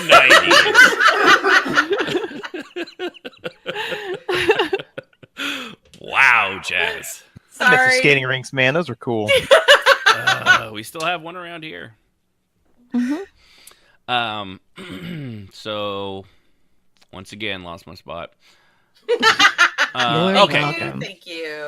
Lastly, with the neutral stuff, potions and alchemy, because this one is vastly dependent on the lore of the game, because it can be something as simple as like herbology, where it's just mixing ingredients and they have chemical reactions to get the desired results. Basically, exactly like what like pharmaceutical companies do these days, but on a more little less synthetic level, perhaps. But the idea is the same. You mix a few things together, it affects the body in a certain way. There's no magic involved. It's literal science. That's just all there is to it. The other way of doing it is also that combined with infusing magics to get some kind of potion you need, or poisons. I mean, poisons can come out of that too. Then again, anything, I don't know why anything can be a poison, by the way. When you hear those, ADD moment, I'm going to rant on something stupid that drives me out of my mind. When you hear that something like, it turns out eating apples could kill you. It was shown in certain rats that apples will destroy your internal organs. Because of this toxic chemical inside, or this pesticide. What they don't tell you that on those tests typically is that in the rats that ended up forming cancer, it was because they gave them like 10,000 times the amount of poison an average human could take in on a daily basis repeatedly, and then they got cancer from it. So it's scaremongering, man. That stuff. Yeah. There's a lot. It's like, yes, any water. Remember that poor woman at that contest that died for a DS because she drank water? Oh, no, it was hold your Wii for a Wii. No, there was a water one, too, for a DS. Was there a Wii one that she died, too? Yeah, I think so. I thought that's what you were talking about. Yeah. No, there was one where they had to drink like a gallon or more of water. Whoever drank it the fastest got a DS for her son for Christmas, and she drank it super fast, but she got water poisoning and died. Because, other than drowning in it, you can do that because there's not enough salt and things in your brain, and your synapses can no longer do it because you've inundated it with liquids, and you go brain dead. Yeah, that was remember, sad. eat crackers. Saltines will save Lots you. and lots of saltines. I hadn't heard about the Wii for a Wii one, which, by the way, very clever name. I actually like that. Unfortunately, it was for a Wii. Yeah, not so good in practice, though. No, and that's not... It was something along the same lines where they had to drink a gallon of water and then... Hold it. Sit and hold it. And that can seriously injure you. That's only like kidney failure stuff. I mean, what's wrong with that? Yeah, that's scary. Yeah, you that's can not go bad. into cardiac arrest from that nonsense. Yeah. But... I had to listen to my doctor lecture me about not going to the bathroom enough for that reason. Well, people are ridiculous, and what do you expect? Yeah. Well, in a lot of those radio shows, they're just trying to get ratings, and like those people that did that, the lady at the time, where she's like, I really don't feel good. I feel awful. She's like, well, yeah, that's just your brain drowning in water. Wait, is she? Oh crap, medic. Yep. And that ended their career. And they also have to. KZPR does not responsible for you going brain dead over imbibing too much water. So tune in next year as we have our water drinking contest for stickers. Oh gosh. No. What? No, is that not a? No, it's not a thing. Okay, well. All right, well, tune in next year as drink arsenic for stickers. No arsenic, no strychnine. No. We can't afford the legal fees, man, and we just cleaned up that mess. You guys you're just nothing but a bunch of spoilers. This is why nobody likes you. You're a spoiler. I have been known to. By the way, Snape kills Dumbledore. Oh God. You're horrible. Yeah. So with the other kind of thing, this is more like an alchemy, I think, when magic gets involved in the potions. One, again, like I said, it really is dependent on the lore of the game. Dresden Files, remember that? Dresden Files? Jim Butcher, they used a really kind of interesting way that they did, excuse me, I keep hiccuping, the potions. They had to fill 8 basic, like, stats, which was the base, scent, touch, taste, sight, sound, mind, and spirit. And it was like a 8-pointed star, and the circle held the power, of the mind. So, like, to create his escape potion that he did in one of the first books, the base was Jolt Cola, scent was motor oil, because remember, it's an escape potion. Pieces of feather for touch, chocolate-covered espresso beans for taste, a shadow, sight, mouse scampers, sound, like a sound of a mouse scampering, a shredded bus ticket for mind, and a broken chain link for spirit. And that was how he would brew. They would mix all that stuff together, and then he would use the magic to kind of combine the essence of all those things and then put it in like a squeeze bottle. And when they drank it, obviously it would taste like ass because it's got all that shit in it. But it would also, right? Mm-hmm. And Jolt Cola. I mean, anybody drinking Jolt Cola, you are not in for a good day. But then when they drank it, it would turn them into like a puff of mist, and they would be able to like whoosh away. The other one that they brewed in that series was a love or lust potion. So tequila, naturally, was the base, because what other alcohol would you use for bad decisions and love and lust? Perfume for scent, shredded lace, oh my, for touch, dark chocolate for taste. Which, by the way, they should have obviously gone with milk chocolate, because dark chocolate is like the chocolate ass of chocolate. It's awful. For some of us, we like it. Yeah. Yeah, people without taste buds. Yeah, I understand that. Hey. Candlelight for sight, a sigh, which is what I do when people say they like dark chocolate, for sound. Shredded $50 bill for mind. It's a lust potion. And ashes from a romance novel for spirit. And together that would all combine, and that would get you love and lust potion in the Dresden world. Now, the cool thing, too, about the way they did that is you had to fill those 8 things, but those were just the items that he used that represented that. It didn't have to be like shredded lace for touch. It could have been something, like leather straps or something. I don't know what Jazz would use. Or milk chocolate for taste. That kind of thing. What? You have them. Nothing. All right, so and that was kind of that was the neat way about the Dresden Files and way of doing potions, was that it was kind of up to interpretation, as long as you filled the bases of them, and that was powerful enough to actually combine for that in your mind and through the magic. And so also, in like all magic, there needs to be limits. A healing potion should be more powerful than, say, modern medicine or taking Tylenol or ibuprofen, but it also shouldn't be an instant heal either. Or magic restoration restoration potion has limits, perhaps poisoning you and disrupting the magical abilities if you keep downing them. If you're trying to get your mana back and you keep downing restoration potion after potion after potion when you're doing a powerful spell, there has to be a side effect. Toxins build up in your system. Yeah, no, I'd agree with that. Something to keep you from just being like, I can infinitely, fire out of my hands. It's just good use of the same word twice, like in songs. But yeah, that's one thing. It in the end, consequences for actions make for fun RP. God modding does not. So it's one of the things that, and a lot of, especially in ESO, because Elder Scrolls is so prevalent with the potions of like healing and magic restoration or mana restoration, or whatever they call it. People just down those things like it's Jello shots. That's it's like I can do this all day. Yeah.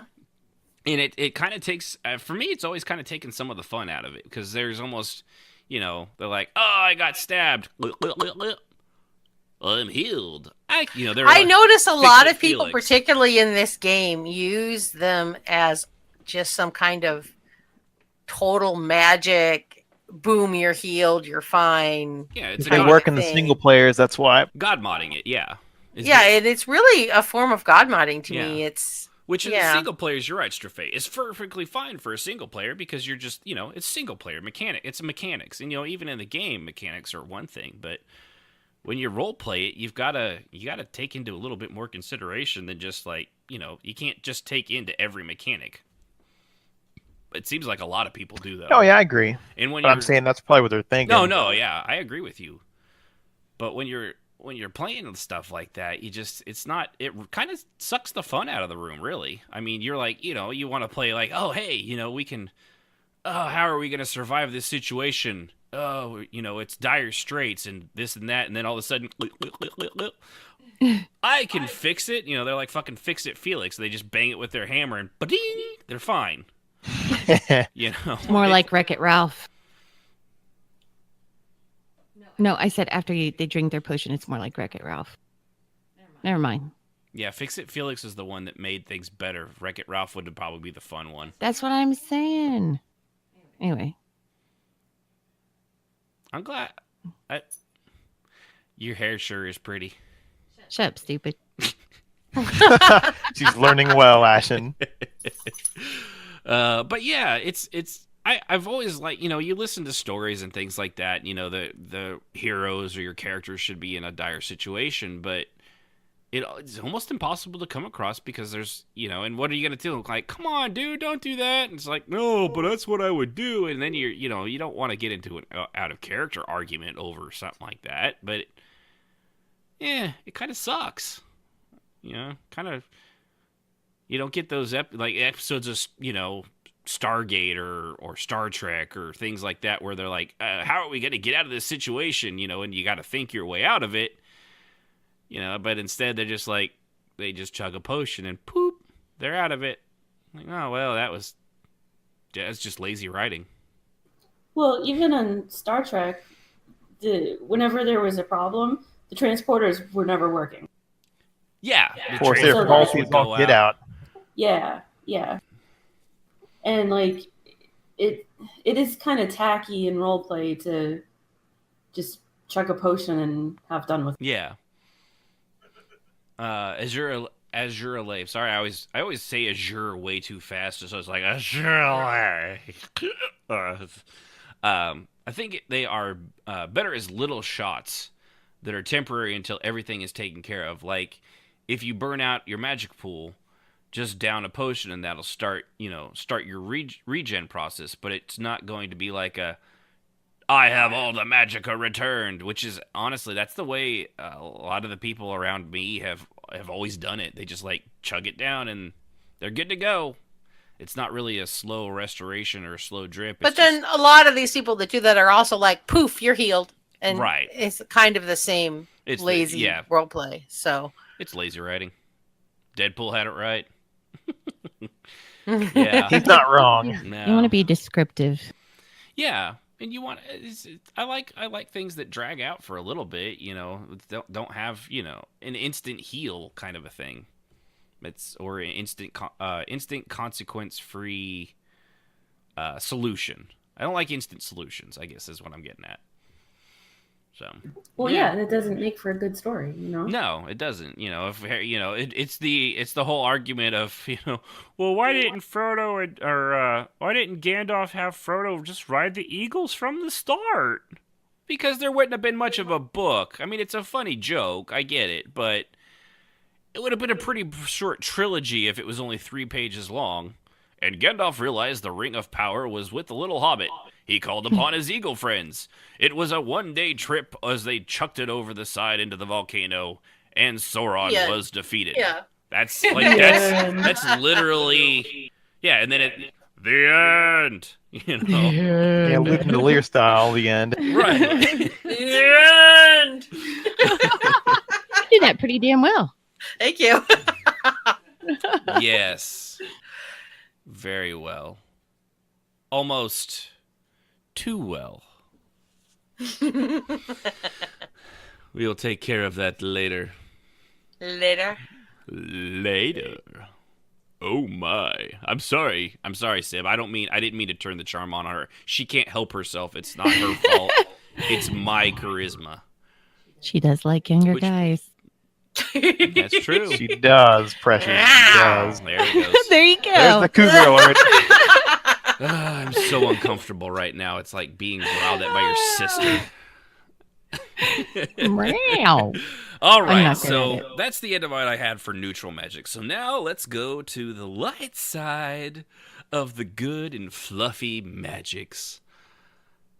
So this is something that doesn't get role played a lot. At least not by anybody on this show. Not very often. I'm playing a paladin right now. Beg to differ. In what? I play a Templar in ESO. No, that's not the same. That's just... That's like Paladin Light.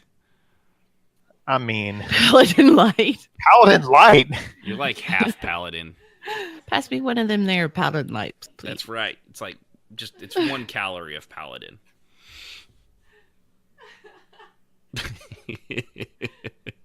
I think Discord's being a bitch, by the way. I'm seeing a lot of my lights not lighting up. And I'm not hearing anybody. Uh-oh. So he's trained in restoration, and he... Yeah, you're going to need to say all that again. Discord's being a bitch, and no one was coming through. Oh, okay. Sorry. Aww. Not on you. Well, it's just Discord, I noticed, blinked out. Well, Trath is trained as court healer, and he relies on Oriel to supply him his restoration arts. So it's kind of a paladin thing. It's definitely divine. Yeah. Yeah. Sure. If you say so. He's hating, man. All right, so light magic. Typically, the light magic comes from a place of purity or good. Often it's divine magic.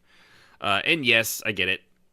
Evil gods are often divine as well, like the evil god worshippers of Inarek, say, for EverQuest 2. Or, you would be surprised how many times I had to explain that to people. Yeah, like, Moloch Ball in ESO. Yeah, because they were like, I would explain that my character couldn't handle divine right, magic. any divine, whether it's good or any evil. divine. And they're like, well, this is Inarek, it's okay. Like, it's still okay, divine. It's still divine. And it's not okay. Right, the word... he's evil. The word... and that's... and I understand kind of where they're coming from, because the word divine typically... And that's what I'm getting at here is... the word divine itself, it's divine. You know, it's almost synonymous with good. You know, it's part of that just comes from, modern religions of good, Christianity, Judaism, even, Islam, with Allah and stuff like, the good ones aren't trying to blow themselves up, but the typical normal people that celebrate that, it's a divine magic. It's synonymous with being good. It's just how people are grown up with it. So the thought of, it's still a god, like Loki. Yeah. Loki's magic is divine. Loki's not a good guy. He's not a good... Definitely not. He's a good troll, though. He's hot. I get that. Women apparently are slightly attracted to him for whatever reason. I don't get that, but yeah. Wow, really? I think no, you're I don't the find only him. one that has never No, said I don't find Loki handsome. I don't feel that I just think he reminds me of a 12-year-old. I would punch him in the face and that would be the end of it. So, yeah. Wow. I really think you're the first woman I've ever heard say. I was going to say, same here. Thor now. I'm all about Thor. Okay, so what about Jason wants Momoa? the muscles. Aquaman. What about Aquaman? Oh, don't get me started on that yummy man. I want to take him home and lock him in a room that only I have access to. Bad things. Bad things. I would do so many bad things. Anyway, where were we? What were we talking about? What you're saying is you've noticed him. Just a little, yeah. We actually watched a thing with him too. I've watched him since Stargate Atlantis. That was the first thing he was really in. I honestly think he just plays himself. He's one of those actors that can get away with just kind of like Chris Pratt or Ryan Reynolds. Like, they're just playing a character that's themselves, and that self happens to just be awesome. You know? He's a funny dude too. Yeah, he was telling us, what we were watching, that it was the British talk show guy he was on with, and he was talking about in Aquaman how, you know, they showed hold yourself, Jazz, the shirtless picture of him in the water, but it was in like Greenland or Iceland where it was super freezing, and he's like, yeah, I had the scuba suit on from the waist down, but it was below the water, so it didn't matter. But while I was getting in the water, you know, the bubbles were kind of coming up, and it was like, looked like I'm like that, and it was really cold. And then I was like, they got all up to right under my the belt line, so I thought, oh, I'll let the air out. And he opened it up, and the water rushed in, and it's like, you know, he's a funny guy. Because not many people would tell that embarrassing story of your willy shrinking. It's true. Yeah. The water was cold. It was cold. It's cold out there. So, but he is divine. He was what many women would consider divine. Well, he is divine. The magic he uses or the power he uses is divine, but yeah. Right. Yeah. So, a completely different divinity of a sort. But yeah, so even good and bad gods, they technically use divine magic, but it really is, like I'd said, it's really only thought of divine as being the good guys, and that's typically only how everybody seems to look at it. You know, they can all draw on the magic, you know, and often is not that. I think the reason it also comes into that is the bad gods are often very, very stingy with their magic, and rarely do people, you know, seem to think of it as divine because of that. You know, despite it coming from a god, they're not, you know, like Inaruk and Moloch Baal aren't like, oh yes, please use my power to do good, and they're not like, oh yes, use my power to do evil, because they want to keep it for themselves. They're evil. They don't, you know, they don't go share it. They're not good sharers. Is what I'm getting at. They don't share well with others.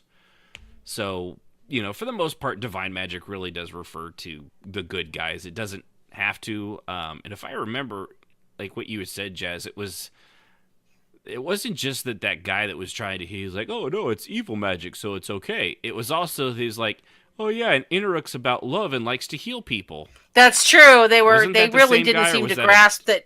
It was the same group of people, really. Okay.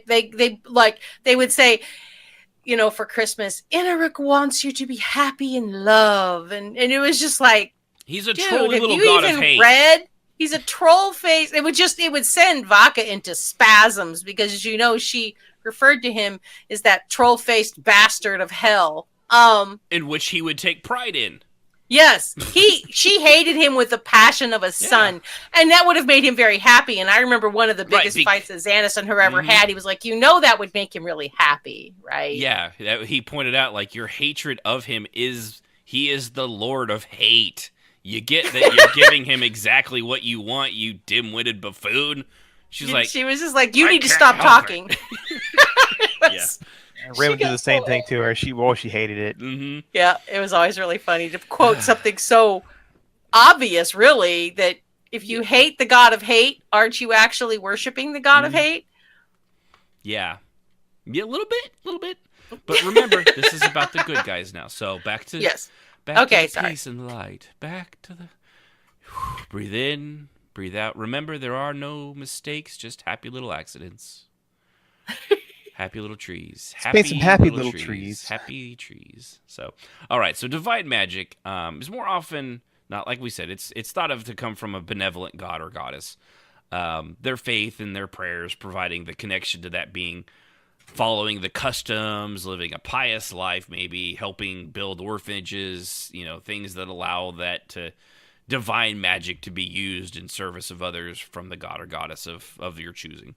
So, that's the, you know, there's definitely a line to toe when using divine magic. You know, you don't typically be like, I don't really believe in the guy, but I'm gonna use his magic anyway because he provides it for me on a service charge. You know, Most of the time, pay a clerics monthly fee. a monthly Yeah. fee.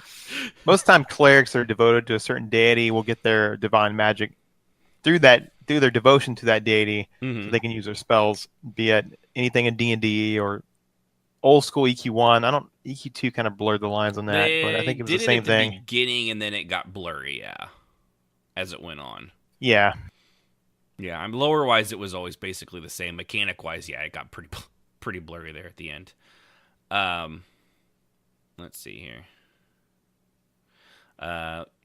Yeah, I can see that. Zurle says, with Divine Magic and the Elder Scrolls, I think they don't fit as well as they do with other IPs, since there's just magic. 8 sleeping dead gods don't really give out power. But with other IPs, it can totally fit in. And you're absolutely right, because with the gods in the Daedra, really, the Daedra aren't actually gods. They're kind of their own thing. I'm not really sure what you would call them. They're really just really powerful people. They'd almost be like demigods, really. If you were going to put them into that category, they'd be I would say demigod more than god, because they're and there's good ones and there's bad ones, but and there's just shades of gray in between. But even like the Greek gods of old, even the good one, like Zeus, was just a prick. He was a pretty big bastard. Thor, is often thought of, he's supposed to be pretty egotistical and very self-important. He's not the Chris Hemsworth Thor of Marvel, really. Yeah. No. Although he does have a pretty big ego on him himself. He does, and I do look. Yes, I do look good, don't I? Yeah. I mean, so and the amount of power he controls, he's just like, yeah, let's kick this bitch. But yeah, you're right. With Elder Scrolls, it definitely the divine is far different. People still obviously like the Dark Elves, they worship the three, and they're technically gods to them, but they aren't really gods because we know the true story behind it. Right. But a lot of the magic that the Dark Elves use, it's just magic that they use in service to them. They actually don't get it from the three. It doesn't. There are places and times in which that happens, especially if you do the storylines. But for the average roleplay character, most people kind of would look and frown. I'm in a Dark Elf guild that worships them, and they heavily frown on any use of I was gifted blah blah blah by Sothasil. He gave me this. It's that was like, sure. All right, Mr. Crazy Pants, if you say so. You go over there and play with go over there and play with your little gears and have fun. Here's the coloring book. We're gonna go over here and play with the adults. It doesn't go over real well in ESO. But things like Final Fantasy is actually Final Fantasy 14 is actually kind of in the same vein as ESO, because the Hydaelyn kind of is the one god there, really, and that's story-wise, it's basically a dead crystal, which kind of makes you wonder where magic's coming from if the dead crystals, they kind of plot hole. EverQuest, Guild Wars 2, World of Warcraft. I don't know enough about. Strafei, you know a little about Warcraft. Do they have that kind of thing with their gods?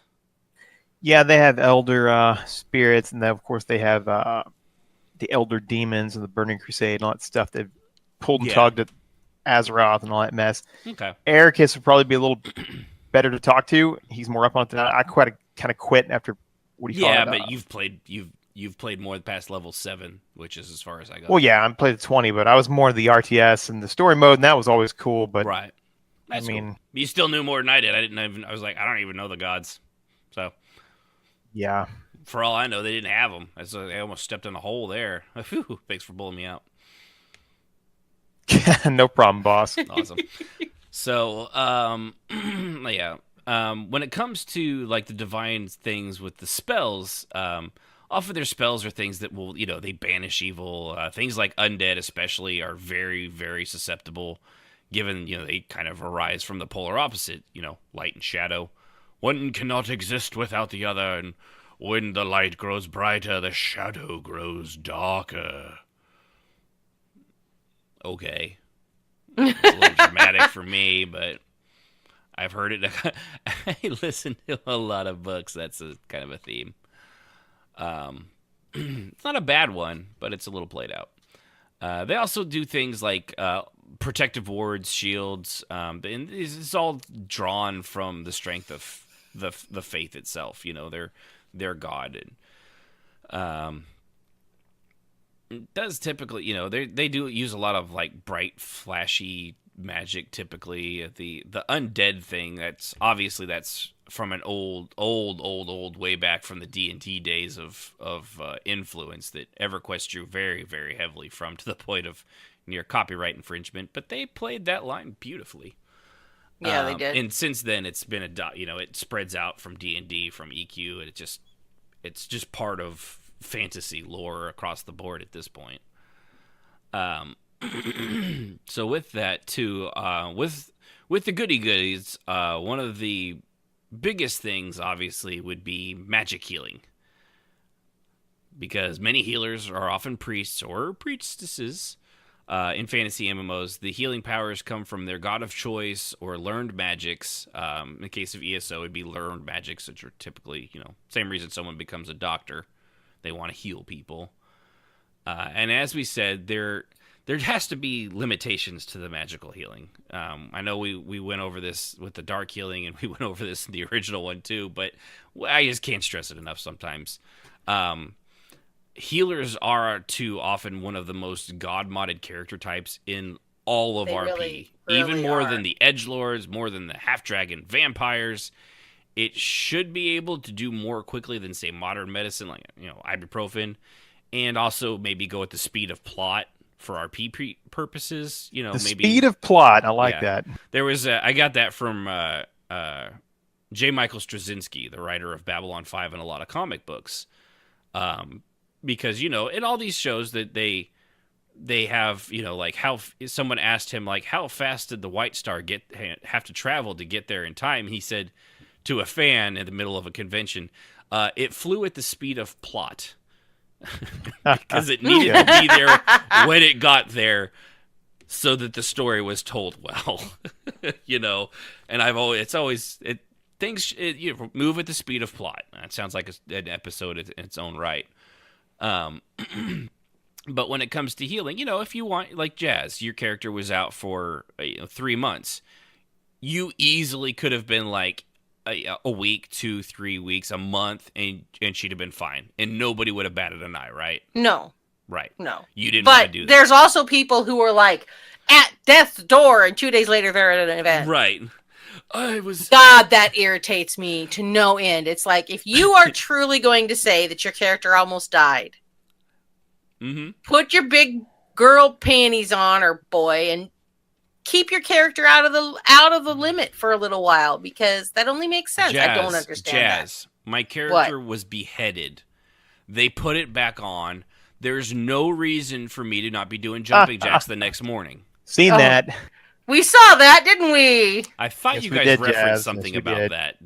Was that not a bullshit story? You actually saw that? Yeah, we really did. Bless your heart. She came back from being beheaded and banished and, staked and who knows what. That even kills vampires. I don't know if people are aware of that. He was the great, I'm a vampire, now I'm not character. Just saying. I'm a vampire, now I'm not. Now I'm not. Now I'm not. Look what I started, man. Sorry, boss. She's sang that song so. And now I'm pregnant. I'm a vampire, now I'm not. No, I'm not. Yep. She's not wrong. No, she's not wrong. But yeah, so sorry. But yeah, like I said, having your head cut off to magic back on, it's a scooch. We'll say a scooch is a metric term. It's a scooch. It's those in England know what I'm talking about. Too much. Just a scooch. But like if your organs are spilled out, spilled out. Spielberg, Al Spielbergian. If your organs are spilled out, being healed by the morning and doing push-ups out in the courtyard, how about no? No, I'm not gonna happen. Yeah, no, you wouldn't. There should be a healing process for you for the character, and I've seen that one for major. It's like that's you were like stuffing your stuff back inside, like you were in like Forrest Gump, and you were Bubba. It wasn't going too well for poor Bubba. He died in the Nom. It wasn't good, and he liked shrimp.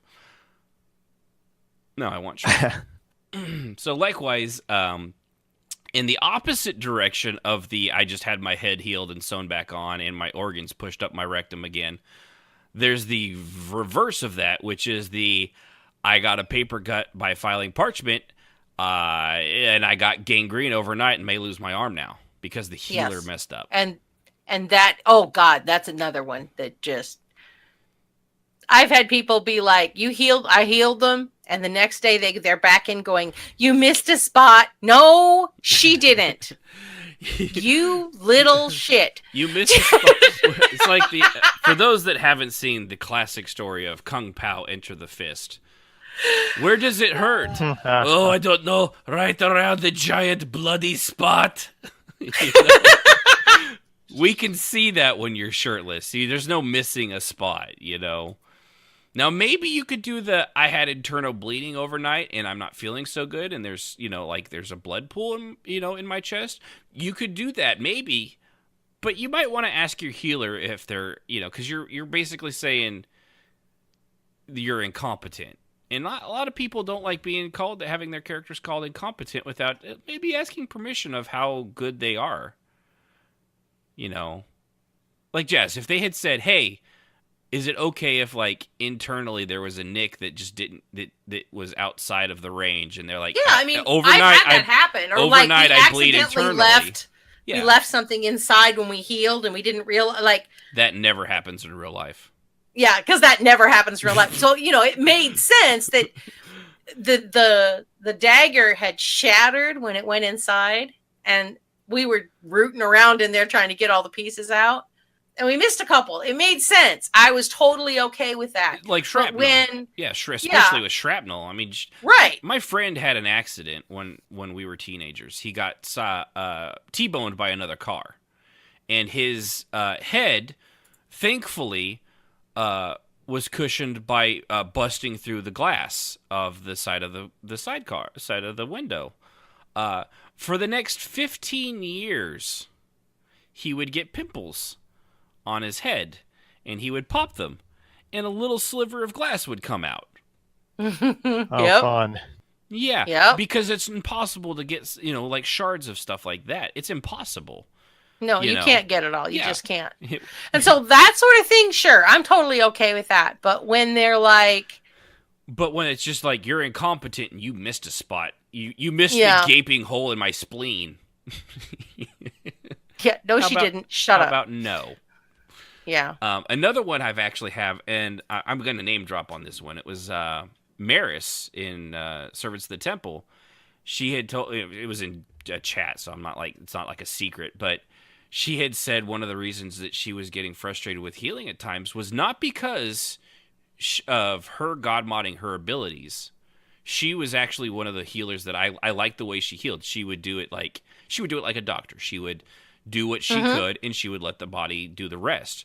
But there were times when she was getting frustrated is because people were god modding her powers for her. Oh, God, so it wasn't just it's not healers that do the god modding. It's the people being healed that will god mod on their behalf. So, she would do her thing and she'd be like, okay, well, you're going to be out of commission for a week. And, then they would be like out on the courtyard next day doing push-ups and stuff. Like, I was healed by her. She's completely healed that. It's like, it should be like, my character doesn't have that kind of power. I don't play my character that way. I would rather you didn't do that because that's not, I can't do that. That's not, it doesn't, she was trying to do the right thing. And, and that's just, that has to be just as frustrating for a healer. That's, as it is for us with a healer that's like, you're healed. I have laid my hands upon you. And now, through the power of Tuna, You have been healed. Yep. I was missing my torso, and now it is there. You know, I was just from the waist up. I was gone. You're healed. No. Yeah. No, you weren't. Yeah, and we would have people do that. They're just like, they'd walk in, they'd use their in-game heal, and then walk out. The blinding light. Oh. Yeah. Is their heal privilege? Right. Yeah. Yeah, check your healer privilege at the door. I mean, those wounds have consequences. Even Ren, when he first spidered out, like when they got him back to normal, he didn't have any legs because they had split apart and turned into that mountain mess. He had to stay in the dungeon because they didn't trust him to not spider back out. And Vodka just kept sending medics down there. I was down there a freaking month while they freaking stitched him back together. Yeah, it was pretty intense. Yeah, but so for a healer, like I totally understood why she was like, I kind of don't like really doing the healing all that much because some people keep god modding my stuff. I get that. Totally get that. I think that's where the problem lies. Is the healer and the healed need to have an immense amount of trust in each other as far as roleplay goes, because you are essentially god modding each other. Yeah, exactly, and that's why I think we had in Silver Circle, we eventually just rolled for everything. We rolled for heals, and healers that had been healing for a long time got a plus, to their rolls. But nevertheless, you had to roll, and then you decided if it worked or not. You'd have to say, okay, that worked or that didn't work on the spot, not 2 days later. Yeah. That kind of cut back on that stuff. Yeah. It's just all things moderation, right? Yep. That's right. It should be healed. Like, I think we're gonna have to use that more often. Healed at the speed of plot. It just something a little speed more of plot. Fun, something fun, a little more realistic, something to let people play out the injury. Maybe they miss a few training exercises and things like that. It's all right. And talk to each other. Yeah. Communication is huge. Yeah, definitely. Especially I'm just going to wing it. Nah, just assume it all went well. All right. So, lastly here with the divinity thing is faith magic. So a lot of the modern, like Dresden Files, I know I bring these up, and if you haven't read, if you read or you do audiobooks, they're books well worth doing, but the Iron Druid Chronicles is another one. In Iron Druid, it was actually interesting because faith itself, it was a pretty brave book in that he actually talks to Jesus and Mary and all sorts of different gods, because they all exist, but they exist because the faith itself is its own magic. So it basically created the beings themselves, just the faith on its own.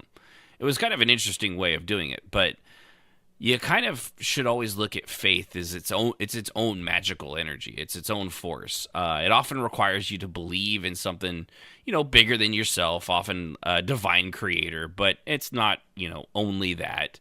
Because a lot of times it's not monotheistic. It's I don't know what the other version of it is. I'm totally blanking on it now. But the multi-theistic, that's the that's the term I'm going to use, because multi means many, from the Latin multi, which means to molt. Multipass. So didn't Dresden himself carry, if I remember correctly, it's been a while since I've read the books, didn't he carry, was it like a keychain just full of different holy symbols from different faiths around the world?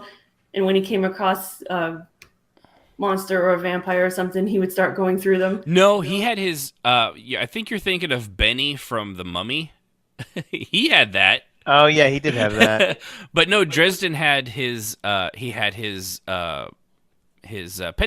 amulet, but that was his symbol of faith because he had faith in magic, and it basically acted the same because the faith magic was harmful to the vampires, so just using that it had the same effect as you would typically think of as a cross. it wasn't the evil pentagram. It was just like the pentagram with the 5-star sided star inside a circle, which was the 5 elements of things that I had said, like in bound in a circle, which the circle was like human will. So that's how. I don't remember. He may have had charms, but I don't think it was like that. Okay, I may be misremembering. Yeah, I think I know Benny had that, and like I said, in The Mummy, he kept going when the mummy was about to eat him. He kept pulling out one necklace after another until he got to the Jewish star, and then that's when the mummy finally stopped. Oh, yeah. The language of slaves. Yeah, I know completely. Could you believe I remembered that off the top of my head? I haven't seen that movie in I haven't either. It's been probably 20 years, and when Brandon Fraser was cool. It's been a while. I have the dumbest ass memory for stupid shit. By the way, I don't know if anyone's realized that. So, proof of that I remember the mummy, me, man. and I even remember his name was Benny. Pull that one out of your ass. He hated nasty, all those flesh-eating scares. Yeah, he did. He kind of got what was coming to him. I love that actor, by the way. Completely off the rails, but he's actually a pretty good little actor. Doesn't do a lot, but he's good. So, faith. So, requires you to believe in stuff, blah, blah, blah. But faith is just kind of having complete confidence and trust in someone or something. That's the actual definition of faith. Love you, kiddo. Her daughter's moving out tonight, so. Yeah, that's right. We're doing this instead of helping our kid move. Mostly because she's already moved. She's just going to leave, but it's not like we're never going to see her again. Okay. Ouch. So, yeah. So, faith is complete confidence and trust in someone or something. That's the basic definition of faith. That could be faith in yourself, faith in others, faith in humanity. Just having faith in something is often what gets people through their days and their lives, both in RP and outside of it. Faith that things will get better, that we can do better for our children and our loved ones, that we try to leave things around us better than we found them. And sure, we'll fail at times, we'll trip, we'll stumble, even fall, but with faith we can, get up, dust off our knees, wipe the blood out of our nose, and we can push on. Now, if it sounds like this doesn't always have a lot to do with RP, you're kind of half right. In RP and online and on this show, being cynical is actually fairly easy. We get wrapped up in a lot of the BS of the moment, in who backstabbed who or who talks shit about who in the game, or whatever is going on in the real world with politics and religion and just the stuff that comes about. It gets really easy to lose faith in the people around us, and faith in keeping it kind of takes practice. It's hard work and the desire to see the best in what is around us. It doesn't come easily, someone like me especially. So it's easy to focus on what we don't have, what someone else has, what we lost, what we see all our friends that seem to have these amazing lives on Facebook and Instagram, because we only see the best. Nobody shows the stuff where they're, they struggle too, and they're fighting with their wives, or their, kid didn't make the football team, and we only see the best in that stuff, and it's not reality. So we, tend to forget to take a breath and look at what we do have. Our family, our friends, a roof over your head, food, your dog, your cat, that spider on the back porch you named Fred the Spider a few years ago, just as a, for instance. Fred's a good guy, man. He was a good guy. We lost him. We lost Fred, though. I think he got eaten by a bird. But we're focused on the positive. So, whatever it is, there's always something to be thankful for, to be proud of. Don't be afraid to let yourself appreciate what you actually do have, or if you've struggled and how far you've come since then. Faith in yourself, in your creativity or your work ethic, your ability to speak out. For some people like Jazz, your typing speed, whatever it is. it's okay to believe in yourself, because when you can do that, when you can know yourself and believe in yourself, know what you're capable of, have a dream, do those kinds of things that, maybe you were told you can't do or you shouldn't do because there's no way it'll ever work. You can, when you get to know yourself and know what you can do, you can start that's when you can actually truly start to know others, is when you know yourself. You can't really know somebody else if you don't know who you are, because if who you are is shifting, you may not end up liking that person later on because you aren't who you thought you were, and then that turns out that they aren't who you want to be with. This Hallmark moment brought to you by Crapco. That's right. Crapco. But it also works. What you were saying also works in your characters too. Yeah. When you're RPing, you might make a character that you want to like and you want to play, but after some time you realize, no, I really don't like them. I'm gonna have to go on to the next one. Yeah. But it's okay. Exactly. And it works in role play, and and all this.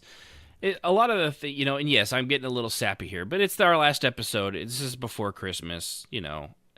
Try to leave you on an upbeat note here, but when you can know yourself, when you can do that, and you can really get to know others, you can actually help spread that belief and faith, kind of to the world around you. And like a stone in a pond, those ripples. And while you might not see them, more often than not, you definitely won't see them. They do spread, and they can change a life in ways that you'll never know. And perhaps you shouldn't, but you'll just have to take it on faith that maybe holding that door open for that woman that was having a really bad day, struggling getting the stroller through, or maybe helping somebody figure out how to put their card in the fucking chip reader. The little old lady that doesn't quite get it. That things like that, it can turn someone's day around, and their turned around day can spread to their family, their friends, their jobs, their coworkers, and those things have a ripple effect just as much as somebody cutting you off in line, or flipping you off because you gassed it, or like the poor bastard that happened this morning to me, where I got through the yellow light just fine, and the guy behind me ran the red light. Woo! Oh, no. Off in the distance, I saw him in my rearview mirror. It was like, whoo, that was close. Good thing he was there. My day was great. I've actually had that happen, too. His day started out a little rough. But, it's just keep the faith. I whatever it is you believe in, it, God and Jesus, Buddha, the earth, nature, whatever, nothing. I mean, but you still, even people that are agnostic or atheists, you still need to believe in something, whether it's the power of, the human mind and spirit. It's still a belief.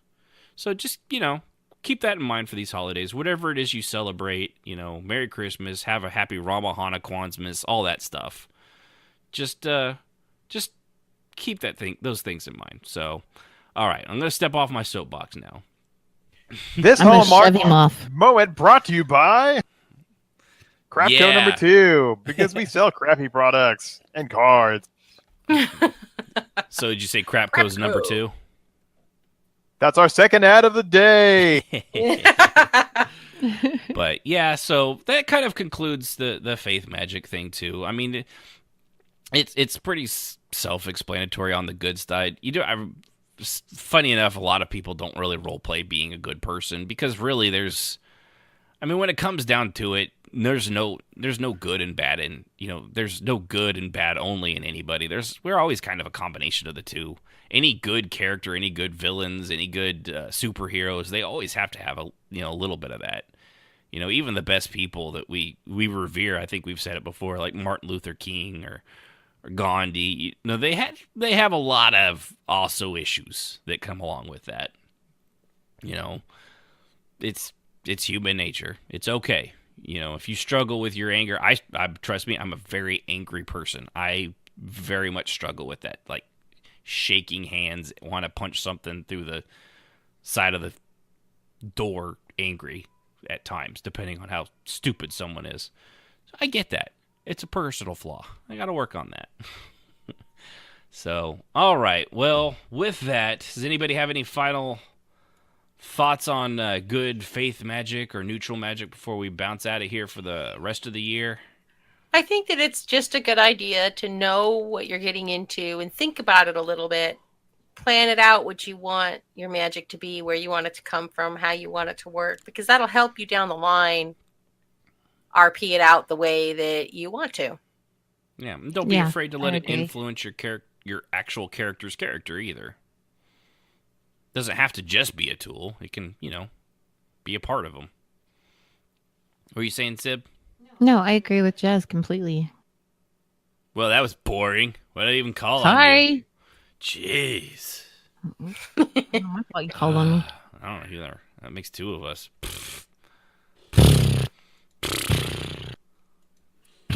Whoa, girl. Down. You're all right, girl. You're all right. You guys can tell how checked out we all are, man. It's the end of the year. Yeah, it's... I'm tired. It's been a long days. Well, all right. So, guys, appreciate everybody following us this year. Well, probably next year we're going to have some new intros, probably a new show format a little bit, rearrange things somewhat. Try to do a little bit more on the entertainment side and not so much of this long-winded technical garble stuff.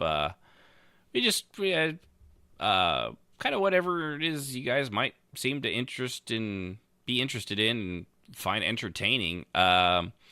If there's any ideas, we actually already had one from somebody for an episode next year that I thought was really good. So we'll probably do that almost right off the bat. But, if there's things you want to hear us talk about, if there's ideas you have, if you want to share your characters, we're going to have all sorts of fun stuff for next year. So look forward to that. Tune in. Probably won't be back until, the 5th of January, because we're going to take the next 2 weekends off because Christmas and family, like we said. It's very important.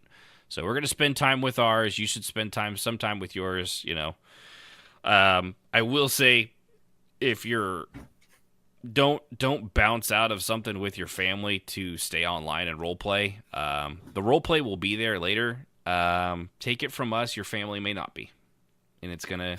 It's true. That's true. true. You never know. It's not worth missing out on something, just because you got something planned. So remember that. Treasure it while you have it, because regardless of what you think, it won't last forever. We're all aware of that because we're old. If you're young, it doesn't feel that way, but one day it's going to come for you. And if not for you, someone you love. Oh my God. Like all grandma. Note. Love. So, all right. On that happy note. Merry Christmas! Happy New Year! Man, it's been a sappy episode. Yes, Happy holidays! Be a good pagan. Have a good day. Be careful. You What filthy Jazz said. pagan. What Filthy Jazz said. pagan. That's right. So, all right. Well, on behalf... I will miss everybody. I will miss everybody too. Okay. Nah, I'm not going to talk to any... I'm looking forward to 3 weeks of not talking to any of you fuckers. So... Appreciate everybody tuning in. Remember, go ahead and follow us. Oh, and by the way, quick count. I think we actually made over 100 people following us over at Twitch. So, yay us, and yay our listeners and viewers that made it possible, because each one of you has to have done that because you have very poor taste in podcasts. We appreciate all of that. So, on behalf of the crew here at RPM Radio, we wish you all a very Merry Christmas. Have a happy Ramahanaquanzmas, whatever it is you do. I am Ashen Phoenix, and on behalf of my crew, Jazz, Sib, Strafei, Yunfei, Kishmas, and of course, Rahanar. Be safe out there. We'll see you next year. And remember, tune in next year for Halflings boiled in oil and over a Yule log. Next year on RPMMO Radio. Good night, everybody. The thoughts and opinions of those on RPMMO Radio are just that and should not be taken as the gospel truth, but pretty close to it. Music, as always, is provided by Husky by the Geek. Visit him at youtube.com/HuskyByTheGeek to hear all his great video game rock covers and original music.